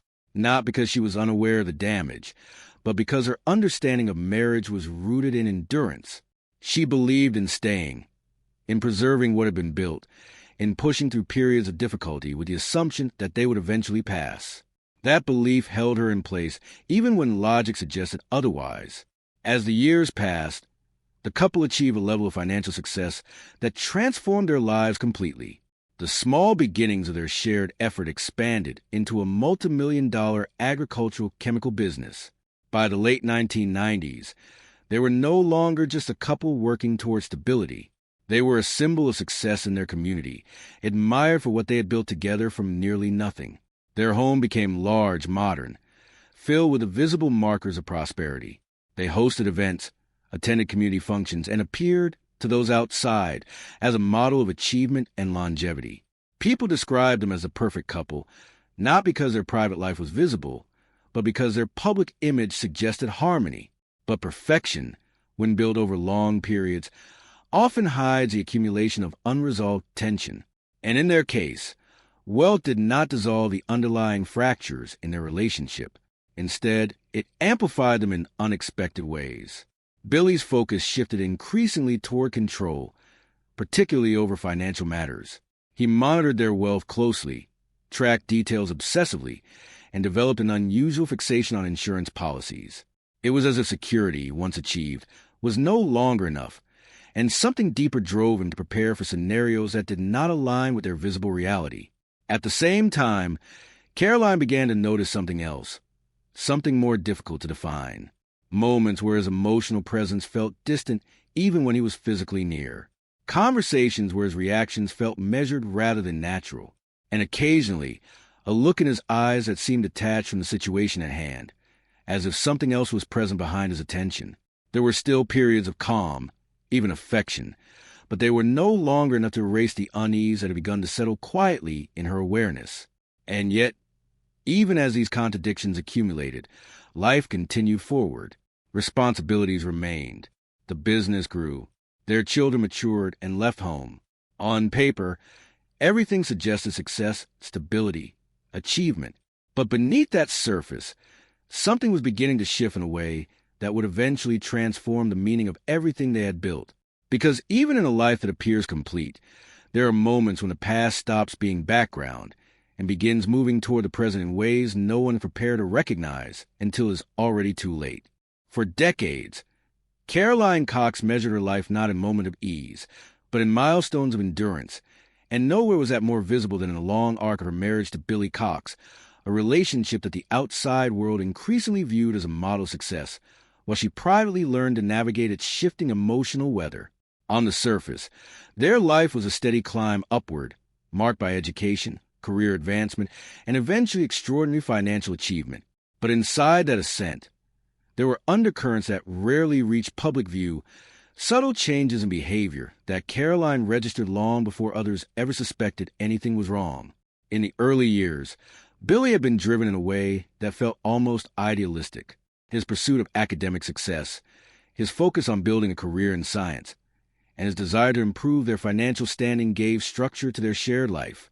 Caroline supported those ambitions directly, working while he studied, managing the household, raising their children, and maintaining the daily rhythm of family life, while he moved through graduate school and early professional positions. That balance defined their partnership for a long time, creating a sense that each was contributing to a shared future in complementary ways. But success as a way of changing the internal dynamics of a person, and as Billy's professional life began to stabilize, Caroline noticed that something in him also began to shift. It did not happen suddenly. It unfolded gradually, in ways that were easy to rationalize at first. He became more consumed by work, more absorbed in external validation, and less present emotionally at home. The warmth that had once defined his presence began to feel intermittent, replaced at times by distance that she could not fully explain. There were evenings when he returned home late, carrying the weight of long hours and conversations she was not part of, and in those moments his patience seemed thinner, his reactions sharper. At first, Caroline attributed these changes to stress. She told herself that pressure often reveals itself in personality, that ambition sometimes comes with emotional cost, and that what she was seeing was simply the natural strain of someone working towards something significant. But over time, those explanations became less satisfying, because the behavior she observed was not limited to occasional fatigue or frustration. It had structure. It repeated. It deepened. There were moments when disagreement between them escalated quickly, not because of the content of the argument, but because of the intensity of Billy's response. Words that should have remained within the boundaries of normal marital conflict sometimes crossed into territory that left Caroline unsettled long after the moment had passed. In private, there were instances where that escalation turned physical, sudden, and disorienting enough that she struggled to fully process them in real time.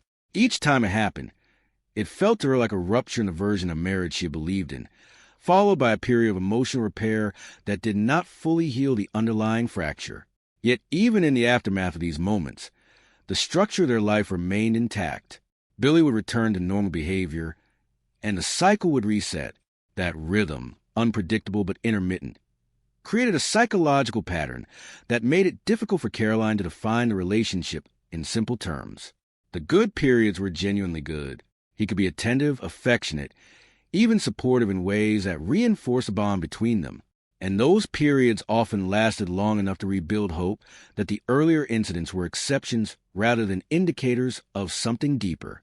This inconsistency became one of the defining features of their marriage. It created a space where Caroline lived with dual awareness, one partner holding on to the life they were building, while another quietly registered the instability beneath it. As their professional success grew, the external image of their life became increasingly polished. Billy completed his Ph.D., moved into a professional position in a chemical laboratory, and eventually began developing ideas that would form the foundation of his own business. When he made the decision to leave his stable job and pursue entrepreneurship, Caroline did not hesitate to support him. That decision shifted the entire structure of their family life. She became the primary financial support, while also contributing directly to the development of his business, working long hours in her teaching role, and then assisting with the company during evenings and weekends. It was a demanding period, one that required constant coordination between professional obligations and family responsibilities, but also reinforced the sense that they were building something together. The agricultural chemical company they created did not succeed immediately, but through persistence and effort, it began to grow. Orders increased, contract expanded, and gradually the business became financially stable. Caroline watched as what had once been a modest operation evolved into a significant enterprise, and with that growth came a transformation in their social and economic status. By the time their children had grown and left home, the company had become highly profitable, and the couple found themselves in a position of considerable wealth. From the outside, they appear to have achieved everything they had once worked toward. They lived in a large home in Bull Valley, Illinois, a property that reflected their financial success in its size, design, and level of comfort. They hosted gatherings, participated in community events, and were often described by others as an ideal couple, people who had built their success through discipline and shared effort. Caroline herself often participated in these social environments, aware of how their life appeared to others and how carefully that image had been constructed over time. But behind closed doors, the emotional reality remained more complex. Billy's personality did not settle into stability as his success increased. Instead, there were indications that his need for control had intensified. He became increasingly focused on financial details, monitoring their wealth with unusual attention, tracking numbers, reviewing assets, and maintaining a mental accounting of their net worth that went beyond practical management. Alongside this fixation was an emerging preoccupation with security, particularly life insurance, which he pursued with a level of intensity that Caroline found difficult to understand. There were moments when his emotional distance became almost physical in its presence. Caroline described situations where even simple gestures of affection felt different, as if his body had become rigid, unresponsive in ways that contrasted sharply with the emotional warmth she remembered from earlier years. These changes did not erase the history they shared, but they complicated it, creating a sense that she was living with a version of someone she once knew, but not entirely recognizing. Even so, the overall structure of their life continued to function. Their business prospered, their social standing remained strong, and there were long stretches of time where no overt conflict occurred. During these periods, Caroline often returned to belief that stability had been restored, that the earlier disruptions were part of a cycle that would not necessarily define the future. This belief allowed her to continue, to maintain the life they had built, and to participate fully in both family and community roles without outward signs of distress. Yet beneath this continuity, there remained a persistent undercurrent of unease. It surfaced in small moments, in conversations that carried unexpected tension, in reactions that seemed disproportionate to the situation, in silences that felt heavier than they should have been. Over time, Caroline learned to recognize these moments not as isolated incidents, but as signals within a larger pattern that she could not yet fully interpret. By the early 2000s, the couple had reached the peak of their financial success. Their wealth placed them among the most prosperous individuals in their community, and their home became a symbol of that achievement. From the outside, everything appeared aligned with the narrative of a long and successful partnership, but internally, the emotional landscape of their marriage was more fragile than it appeared, shaped by decades of accumulated tension that had never fully resolved. And as Caroline moved through that period of apparent stability, she was unaware that the contradictions she had quietly observed over the years were about to converge in a way that would fundamentally alter everything she believed about the man she had spent most of her life beside. For much of her adult life, Caroline Cox measured love not in fleeting emotion, but in endurance, in the long, quiet willingness to stay through seasons of difficulty and change, and that belief shaped the way she understood her marriage long before she ever recognized the danger that would one day emerge from it. To outsiders, her life with Billy Cox appeared like a success story written in steady upward strokes. Two people who met young, built a family, pursued education, and eventually created a multi-million-dollar business that placed them firmly in the upper tier of their community. But Caroline's understanding of that story contained layers that no outside observer could fully see, because behind the visible milestones were years of emotional adaptation, moments of quiet compromise, and internal negotiation between what she had hoped marriage would be and what it gradually became. When she first met Billy, he was still a teenager working on her father's farm, and what struck her most was not ambition or confidence, but a kind of quiet steadiness that seemed rare in someone so young. He was polite, reserved, and carried himself with a gentleness that felt sincere rather than performed. There was nothing dramatic in his presence, no overt charm designed to impress, only a simplicity that made him easy to trust. In a world where Caroline had been raised to value commitment and permanence, that sense of steadiness registered as something meaningful. Their early relationship unfolded in a familiar rhythm for small-town life. There were school dances, simple dates, shared conversations about the future that felt both idealistic and grounded.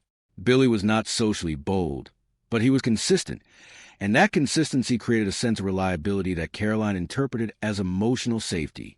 When he smiled, it was subtle, almost shy, and that softness became part of the image she held of him during those formative years. Over time, affection grew in a way that felt natural, not rushed or forced, and by the time marriage became a possibility, it felt less like a decision and more like the expected continuation of a shared path already underway. Their wedding marked the beginning of a life that was defined not by luxury, but by effort. It took place in difficult weather, with snow falling heavily enough to make the day feel almost symbolic, as if nature itself was acknowledging the challenge of what they were undertaking. Caroline remembered small details from that day with unusual clarity, not because they were extraordinary, but because they were embedded in a moment of transition that she did not yet fully understand. There was a comment from a stranger about the weather, a passing remark that seemed insignificant at the time, but lingered in her memory as years passed, taking on an almost ironic weight as their life unfolded. In the early years of marriage, survival and progress were closely intertwined. Billy joined the Air Force to support their shared ambitions, and both of them worked toward education and stability. They were not yet wealthy, not yet secure, but they were aligned in purpose. Caroline worked while Billy studied, and together they raised their children while slowly building toward something larger than their immediate circumstances. Those years were defined by structure and shared responsibility. And for a long time, that structure masked emotional changes that would later become more visible. As Billy advanced academically and professionally, earning his Ph.D. in botany, the external trajectory of their life appeared increasingly positive. He moved into scientific work, and the family's financial situation gradually improved. But success introduced a new dynamic into their relationship, one that Caroline did not immediately recognize as dangerous. At first, the changes in Billy's behavior were subtle enough to attribute to stress. He spent more time away from home, worked longer hours, and became more absorbed in professional pressures. His presence at home became less predictable, and the emotional warmth that had once characterized his interactions began to fluctuate. There were evenings when he returned exhausted, distant, or irritable, and conversations that once flowed easily now required more effort to maintain. Caroline initially interpreted these shifts as temporary, believing that pressure and responsibility were simply altering his emotional availability. But over time, the pattern became more difficult to dismiss. Moments of tension began to emerge in ways that felt disproportionate to their triggers. Disagreements escalated quickly, sometimes with intensity that left emotional residue long after the immediate conflict ended. In private, there were instances where those conflicts crossed boundaries that Caroline struggled to fully reconcile with the man she believed she knew. These moments were not constant, but their intermittent nature made them more confusing rather than less, because they disrupted the stability she otherwise experienced in their shared life. What complicated everything further was the way Billy could shift back into normalcy afterward. After periods of volatility, there were stretches of calm in which he appeared affectionate, attentive, even supportive. These cycles created a psychological rhythm that made it difficult to define the relationship in absolute terms. The good moments were genuine enough to sustain hope, while the difficult moments were not frequent enough to fully justify departure. This tension between experience and expectation became one of the defining emotional structures of Caroline's marriage. As time passed, the couple's external success continued to grow. Billy's academic achievements transitioned into professional opportunities and eventually into entrepreneurship when he made the decision to leave stable employment and start his own agricultural chemical company. Caroline stepped into a dual role that would shape the next phase of their lives. She became both supporter and collaborator, working her teaching job during the day and contributing to the business in the evenings and weekends. It was a demanding period that required constant balancing of responsibilities, but also reinforced a sense that their partnership was functional, productive, and mutually invested in a shared goal. The business did not succeed immediately, but through persistence and incremental growth, it eventually became profitable. Contract expanded, operations stabilized, and over time the company evolved into a significant enterprise. By the late 1990s, the transformation was complete. The couple who had once started with modest means now lived in a large home, managed considerable wealth, and participated in a social environment that reflected their financial status. From the outside, they appeared to embody the ideal of long-term partnership success, a couple who had built everything together through discipline and shared effort. Caroline herself often participated in that public image, aware of how others perceived their life and how carefully that perception had been constructed over decades. But behind that image, the emotional reality remained more complicated. Billy's behavior did not settle into stability as their wealth increased. Instead, there were indications of growing fixation on control, particularly in relation to finances and security. He tracked their wealth with unusual intensity, maintained detailed awareness of their net worth, and developed persistent interest in insurance policies that went beyond practical necessity. These behaviors did not immediately appear threatening, but they contributed to an evolving sense of unease that Caroline could not fully articulate at the time. There were also changes in his emotional presence. Physical affection became inconsistent, sometimes replaced by stiffness or detachment that contrasted sharply with earlier years. Conversations that once felt open now carried moments of tension that were difficult to interpret. Caroline found herself observing him more closely, not because she distrusted him in a defined way, but because she was increasingly aware that something in his internal world was not fully visible to her. Despite these undercurrents, the external structure of their life remained intact. The business continued to grow, their financial situation strengthened, and their children matured and moved into independent lives. From a distance, their stories still appeared coherent, even admirable. But coherence on the surface does not eliminate instability beneath it. Instead, it can delay recognition of that instability until it becomes unavoidable. By the early 2000s, they had reached a level of wealth that placed them among the most successful members of their community. Their home reflected that status, and their social presence reinforced it. Yet within the private boundaries of their marriage, Caroline continued to experience moments that did not fully align with the public image. Small inconsistencies, emotional shifts, and unexplained reactions accumulated over time, forming a pattern that she could sense but not yet fully define. And it was within that accumulation, within that quiet space between appearance and reality, that the foundation for everything that would follow had already begun to form, even if neither of them could yet see where it would ultimately lead. By the time the summer of 2004 arrived, the Cox household no longer felt like the stable center of a shared life built over 4 decades, but rather like a carefully maintained structure in which the foundation had begun to shift in ways that were no longer subtle enough to ignore. On the surface, everything still functioned with the appearance of normalcy. The business continued to operate. Social obligations were met. Conversations with friends still followed familiar patterns. And to anyone observing from the outside, Billy and Caroline Cox remained the same successful couple they had always been. Yet inside the walls of their home, Caroline had begun to experience something she could no longer rationalize as temporary stress or passing tension. The changes in Billy's behavior had become more consistent, more pointed, and more difficult to dismiss as isolated incidents. There were moments when his silence felt heavier than words, when his attention seemed distant even while he was physically present, and when ordinary conversations carried an undercurrent of irritation that surfaced without clear cause.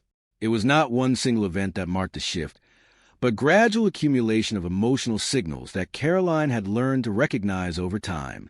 His fixation on finances had deepened, particularly around the idea of net worth and insurance policies, as if he were constantly measuring value in ways that extended beyond normal concern. He would revisit numbers repeatedly, reviewing them with an intensity that felt disproportionate to their actual relevance. In conversations, he sometimes made comments that lingered in Caroline's mind long after they were spoken, not because they were openly threatening, but because of the tone in which they were delivered, a tone that suggested calculation rather than casual remark. At the same time, physical distance between them had increased in subtle but noticeable ways. There were fewer moments of spontaneous affection, fewer gestures of warmth that once defined their long marriage, and more instances where Billy's presence felt emotionally sealed off, as if part of him were operating behind an internal barrier that she could not access. When she attempted closeness, she sometimes encountered rigidity in his response, a lack of ease that contrasted sharply with the familiarity they had once shared. These changes did not immediately translate into a clear narrative of danger. Instead, they existed as fragments, small pieces of behavior that resisted simple interpretation. Caroline found herself observing more closely, trying to assemble meaning from details that did not always align. Yet even as her awareness increased, daily life continued to move forward. They attended social events, maintained professional responsibilities, and prepared for a planned trip to France with friends, a trip that Caroline viewed as an opportunity to step away from the growing tension and reintroduce a sense of distance from the pressures that had accumulated at home. In her mind, the trip represented a reset, a temporary escape that might allow both of them to return with a clearer perspective. Billy's reaction to the idea of traveling was mixed at first. He expressed hesitation, questioning timing and logistics, but eventually appeared to agree, and the plan moved forward. This partial acceptance reinforced Caroline's hope that whatever tension existed between them was still manageable, still subject to resolution through time and change of environment. In the days leading up to the departure, she focused on preparation, organizing details, packing belongings, coordinating with friends, and mentally shifting toward the idea of travel. The house, during this period, felt both familiar and slightly unsettled, as if the routine structure of their shared life was continuing while something beneath it remained unresolved. It was during this time that Caroline became more aware of small inconsistencies in Billy's behavior, moments that did not fit neatly into any single explanation. There were times when he seemed unusually preoccupied, his attention fixed on tasks or thoughts she could not access, and other times when his emotional response to conversation felt delayed, as if he were processing something internally that remained unspoken. These observations did not yet form a clear warning in her mind, but they added to a growing sense that something in their dynamic was no longer stable. On the night before the planned trip, the atmosphere in the house carried a quiet tension that was difficult to define. Nothing explicit occurred, nothing was said that would later stand out as a direct signal of what was to come, yet Caroline later remembered the feeling of that evening as subtly different, as if the emotional tone of the household had shifted in a way that was not yet visible in action, but present in feeling. Sleep came normally, without indication that the following morning would disrupt everything she understood about her life. The morning of September 13th, 2004, began in a way that initially felt ordinary. Light entered the house in the usual pattern, and the expectation was still centered on departure plans and travel arrangements. Caroline's first moments of awareness did not immediately register alarm. There was a transition from sleep to consciousness that carried no immediate sense of danger. But that changed abruptly when she felt a sharp and disorienting physical impact that broke the continuity of waking thought. In that instant, the normal structure of morning collapsed into confusion, and her ability to orient herself in space and time became fragmented. What followed was not a clear sequence in her memory, but a series of impressions, movement, pressure, and a growing sense of helplessness as she was taken from the bed and moved through the house in a state that did not allow for full comprehension of what was happening. The environment around her shifted from familiar interior space to something colder and more industrial, and she gradually realized she was being moved toward the garage. Her perception was incomplete, but the emotional signal was unmistakable. Something had gone fundamentally wrong within the place she had always considered safe. In that altered state, she attempted to understand what was happening, asking questions that received answers which did not align with reality. She was told she had fallen, that she needed medical attention, that assistance was on the way, yet her physical condition and the unfolding situation suggested otherwise. The garage, once a neutral space of storage and transition, became the center of a crisis that she could not fully process. The atmosphere was heavy, confined, and increasingly difficult to breathe within, and her awareness fluctuated between moments of clarity and disorientation. During one of those moments, she experienced another impact, sudden and violent, that reinforced the sense that what was happening was not accidental. At that point, the narrative she had been given no longer matched the reality she was experiencing. The idea of accident collapsed under the weight of repeated actions that suggested intent rather than chance. Even as her condition worsened, there was a moment of realization that carried more clarity than fear, a recognition that the situation she was in was not a medical emergency being managed, but something far more deliberate in nature. That understanding did not come all at once, but it formed through accumulation, through inconsistencies in response, through the absence of help that should have arrived and did not, and through the physical experience of being left without intervention. As time passed, her ability to remain conscious weakened, and with it came a narrowing perception, focusing less on external detail and more on immediate effort to remain aware.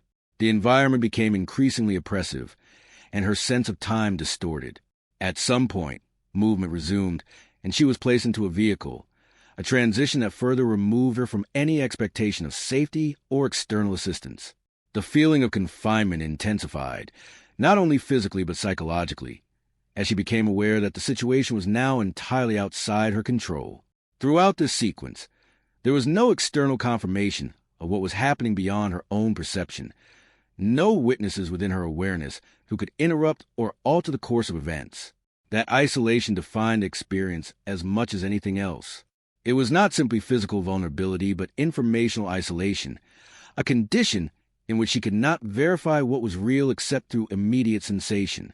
And as that morning progressed, the boundary between confusion and certainty began to shift, leading her toward an understanding that would later define the rest of her life. Even though in that moment she was still inside the unfolding of it, without any ability to step outside and see it as history rather than present reality.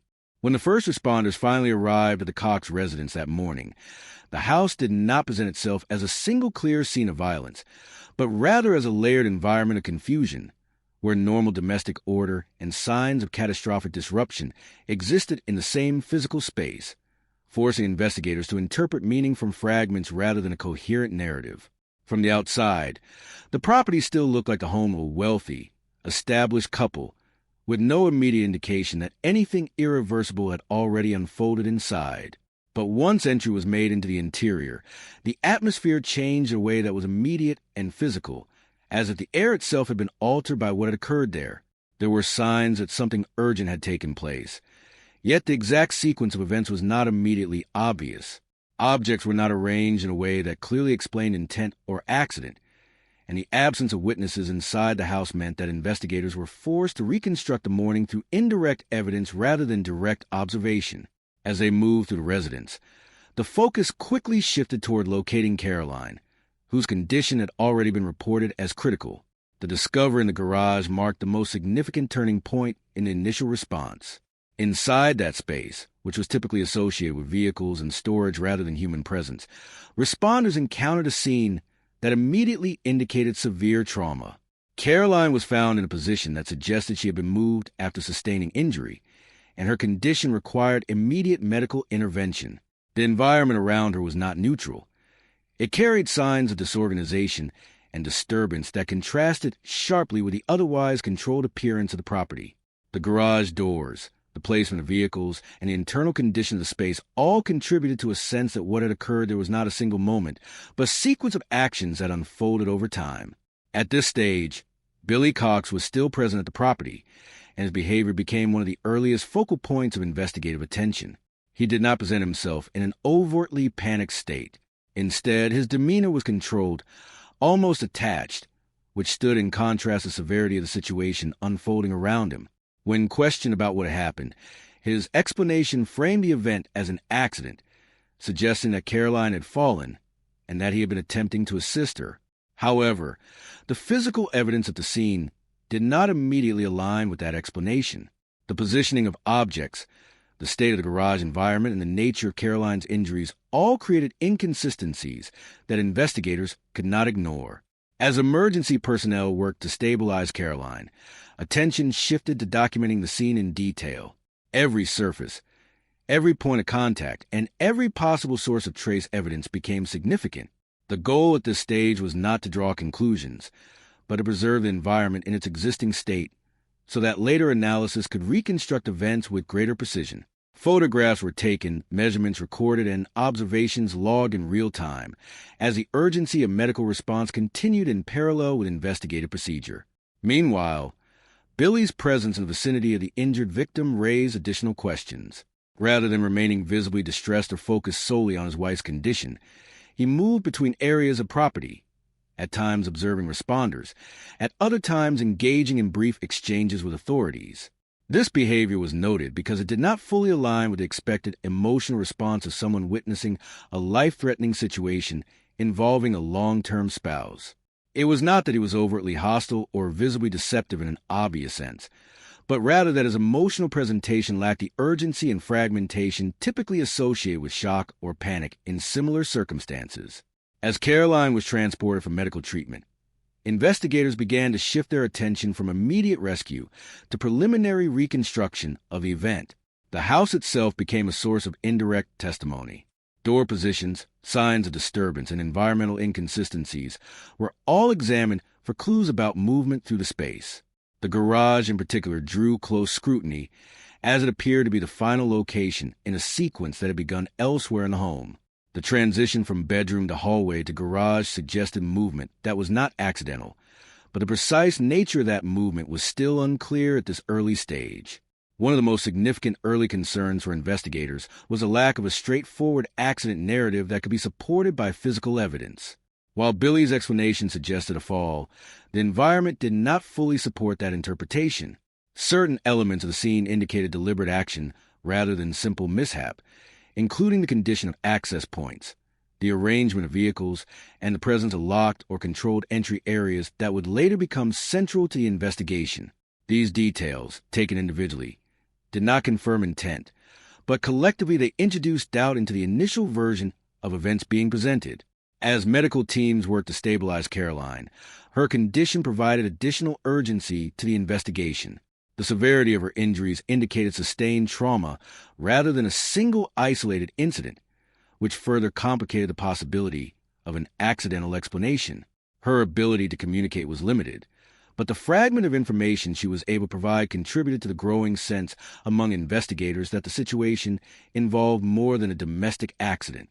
At the same time, communication between responding officers and hospital personnel began to establish a parallel timeline, linking the discovery at the house with the progression of her medical condition. This dual tracking of physical evidence and medical observation became essential in understanding the scope of what had occurred. As the morning progressed, additional inconsistencies began to emerge in Billy's account. His explanations shifted slightly depending on the question being asked, and while none of these shifts were dramatic on their own, they created a pattern that investigators noted carefully. In high-stakes situations, small inconsistencies often carry more weight than large contradictions because they indicate uncertainty in constructed narratives. The combination of environmental evidence, behavioral observation, and evolving statements created a complex investigative picture that could not yet be resolved into a single interpretation, but which clearly pointed toward the need for deeper scrutiny. By the time Caroline had been transported away from the property, the scene had already transitioned from emergency response to formal investigation. The house was no longer just a domestic space. It had become a structured evidentiary environment. Every room, surface, and object now carried potential relevance to a sequence of events that investigators were determined to reconstruct with precision. And while no definitive conclusion had yet been reached, the direction of inquiry was already beginning to shift away from accident and towards something far more deliberate, even if the full scope of that realization had not yet been formally stated. In the hours and days that followed the initial discovery at the Cox residence, the investigation into what happened to Caroline Cox began to expand beyond the immediate physical scene and into much more complex territory of motive, history, and human behavior under long-term pressure, where the truth is rarely contained in a single moment, but instead distributed across years of accumulated patterns. At first, investigators approached the case with caution, still considering the possibility that the incident could be explained through a combination of accident and misunderstanding, even though early evidence had already introduced inconsistencies that made that interpretation increasingly difficult to maintain.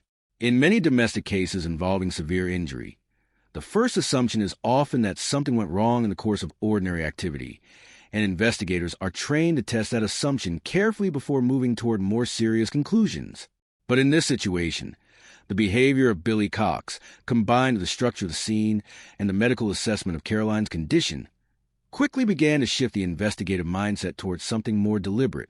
As detectives began to formally document Billy's statements, they noted that his explanation relied heavily on a narrative of accident and assistance, in which Caroline's injuries were framed as the result of a fall, and his actions were described as reactive attempt to help.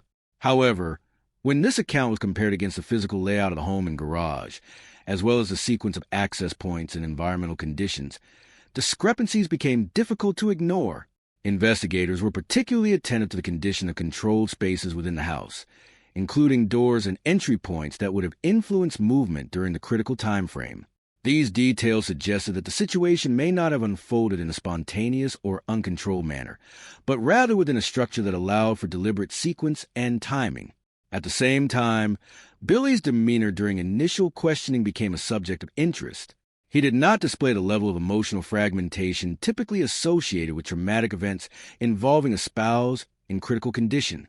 Instead, his responses were measured and at times detached, as if he were describing an event that existed outside of his immediate emotional reality. This did not, in itself, constitute evidence of wrongdoing, but it contributed to a broader pattern that investigators were building through observation and comparison. In parallel with the physical investigation, detectives began conducting a deeper review of the Cox family history, focusing on financial records, insurance policies, business operations, and long-term behavioral patterns within the household. What emerged from this review was a portrait of a couple whose public success masked a private dynamic that had been shaped over decades by a shift in control, responsibility, and emotional distance. Billy's professional trajectory, from academic scientist to business owner, was accompanied by increasing involvement in financial decision-making, particularly in areas related to asset management and risk protection. Among these areas, life insurance policies stood out as a recurring point of interest. Investigators noted that there had been recent discussions and adjustments related to financial coverage that placed Caroline's life in a quantified economic context, something that, while not inherently criminal, became relevant when considered alongside the circumstances of the incident. As detectives worked through these financial layers, they also began to interview individuals within the couple's social and professional circles. Friends, colleagues, and acquaintances consistently described the Coxes as a successful and stable couple, but when pressed for detail, many also acknowledged that Billy's personality had become increasingly intense in private settings over time. Some described a growing preoccupation with control, particularly in discussions involving money or decision-making within the household. Others recalled moments where his emotional reactions appeared disproportionate to the situation at hand, though these memories were often expressed cautiously, as if the full significance of those moments had not been recognized at the time they occurred. One of the key challenges in the early investigative phase was separating the public perception of the couple from the private reality that was gradually being reconstructed. The image of a long-standing, successful marriage carried weight in the community, and that perception initially made it difficult for some witnesses to fully process the possibility that something more serious could be involved. However, as investigators compiled more consistent accounts, a pattern began to emerge that suggested the relationship had been marked by long-term volatility beneath its outward stability. At this stage, the investigation had not yet reached a definitive conclusion regarding intent, but had clearly moved beyond the realm of accident as a primary explanation. The combination of financial context, behavioral observation, and scene analysis was creating a converging set of concerns that required further exploration. Detectives also began to examine Billy's movements and communications in the period leading up to the incident, looking for any indications of planning, escalation, or emotional instability that might provide additional context. While no single piece of evidence at this stage was conclusive, the accumulation of small inconsistencies across multiple domains began to take on greater significance when viewed as a whole. Each individual detail, whether related to timing, statement variation, or environmental control within the house, contributed to a growing sense that the incident could not be fully explained by chance. As the investigation deepened, attention increasingly turned toward understanding the dynamics of the marriage itself, not only in terms of recent behavior, but across its entire history. This meant revisiting earlier periods of the relationship, including the years before financial success, when patterns of control and conflict may have first begun to form. Investigators were particularly interested in how long-term relational dynamics might intersect with moment of crisis, and whether the progression of the marriage revealed any escalation in tension or behavioral change that could help explain the events of September 2004. At the same time, Caroline's survival and recovery process added another dimension to the case, as her condition provided both urgency and a potential source of first-hand information. Although her ability to communicate was limited in the immediate aftermath, her account, once available, will become a critical component in understanding the sequence of events from the perspective of the victim. For now, however, investigators had to rely primarily on physical evidence, witness statements, and behavioral analysis of the suspect, all of which pointed toward a case that was becoming increasingly complex with each layer of examination. By the end of this initial investigative phase, the case had already moved far beyond its starting point. What began as a domestic emergency had evolved into a structured inquiry into long-term marital dynamics, financial control, and the possibility that the incident was not isolated but instead connected to deeper patterns within the relationship.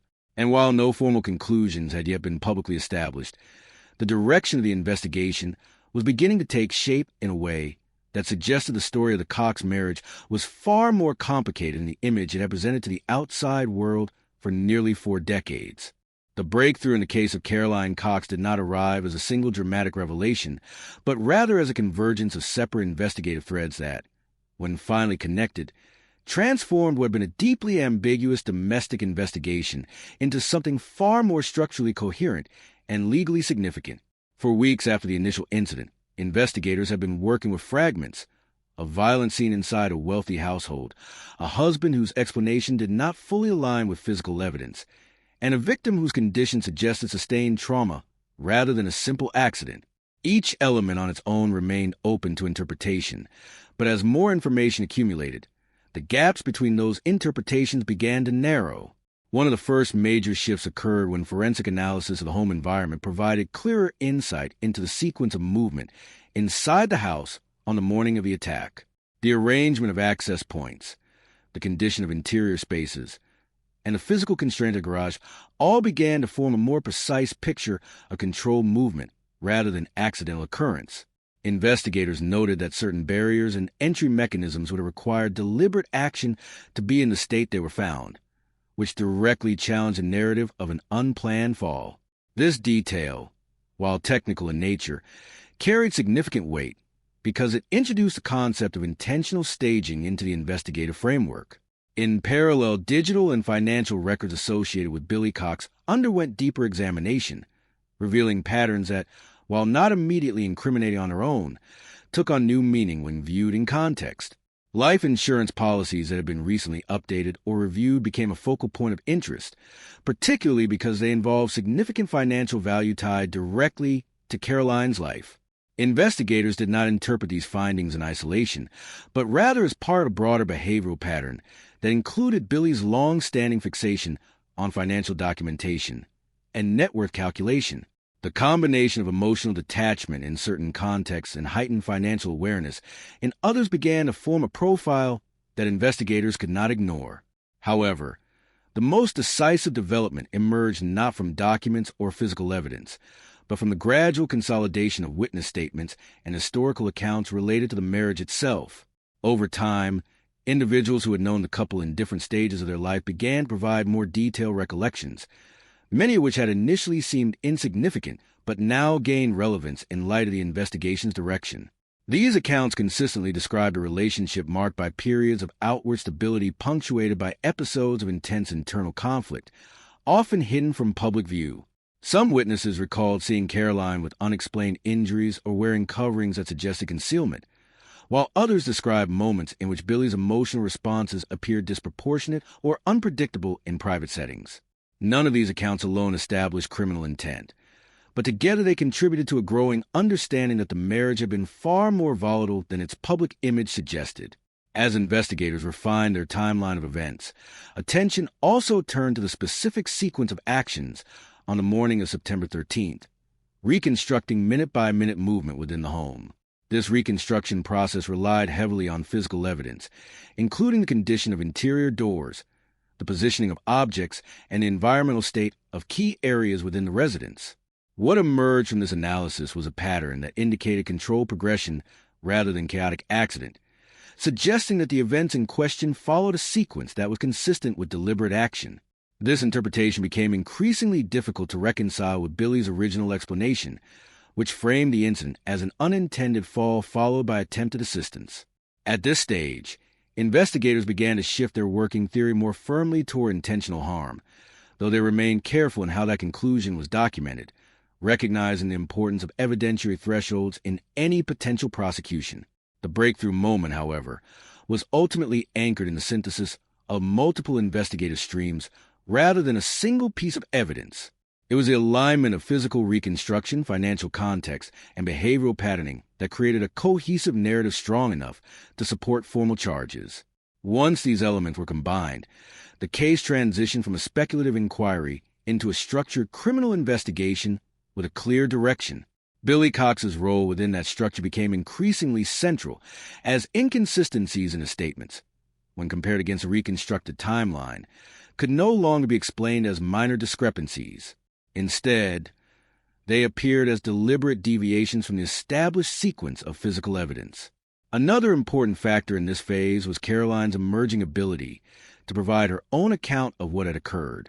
Although her recovery was ongoing and her memory of the event was fragmented due to the trauma she had experienced, her recollections confirmed critical aspects of the investigative reconstruction. Her description of movement through the house, the transition into the garage, and the nature of the interactions during that period aligned in significant ways with the physical evidence already collected. While her testimony alone was not the sole foundation of the case, it reinforced the direction investigators had already begun to take. As all of these elements converged, law enforcement reached a point where the accumulation of evidence met the threshold required for formal action. The case no longer rested on interpretation or probability, but on a structured body of evidence that pointed consistently toward intentional conduct. This transition marked a true turning point in the investigation, as it shifted from understanding what might have happened to establishing what could be proven in a court of law. In the final stages leading up to formal charges, investigators revisited every major component of the case to ensure consistency across all lines of evidence.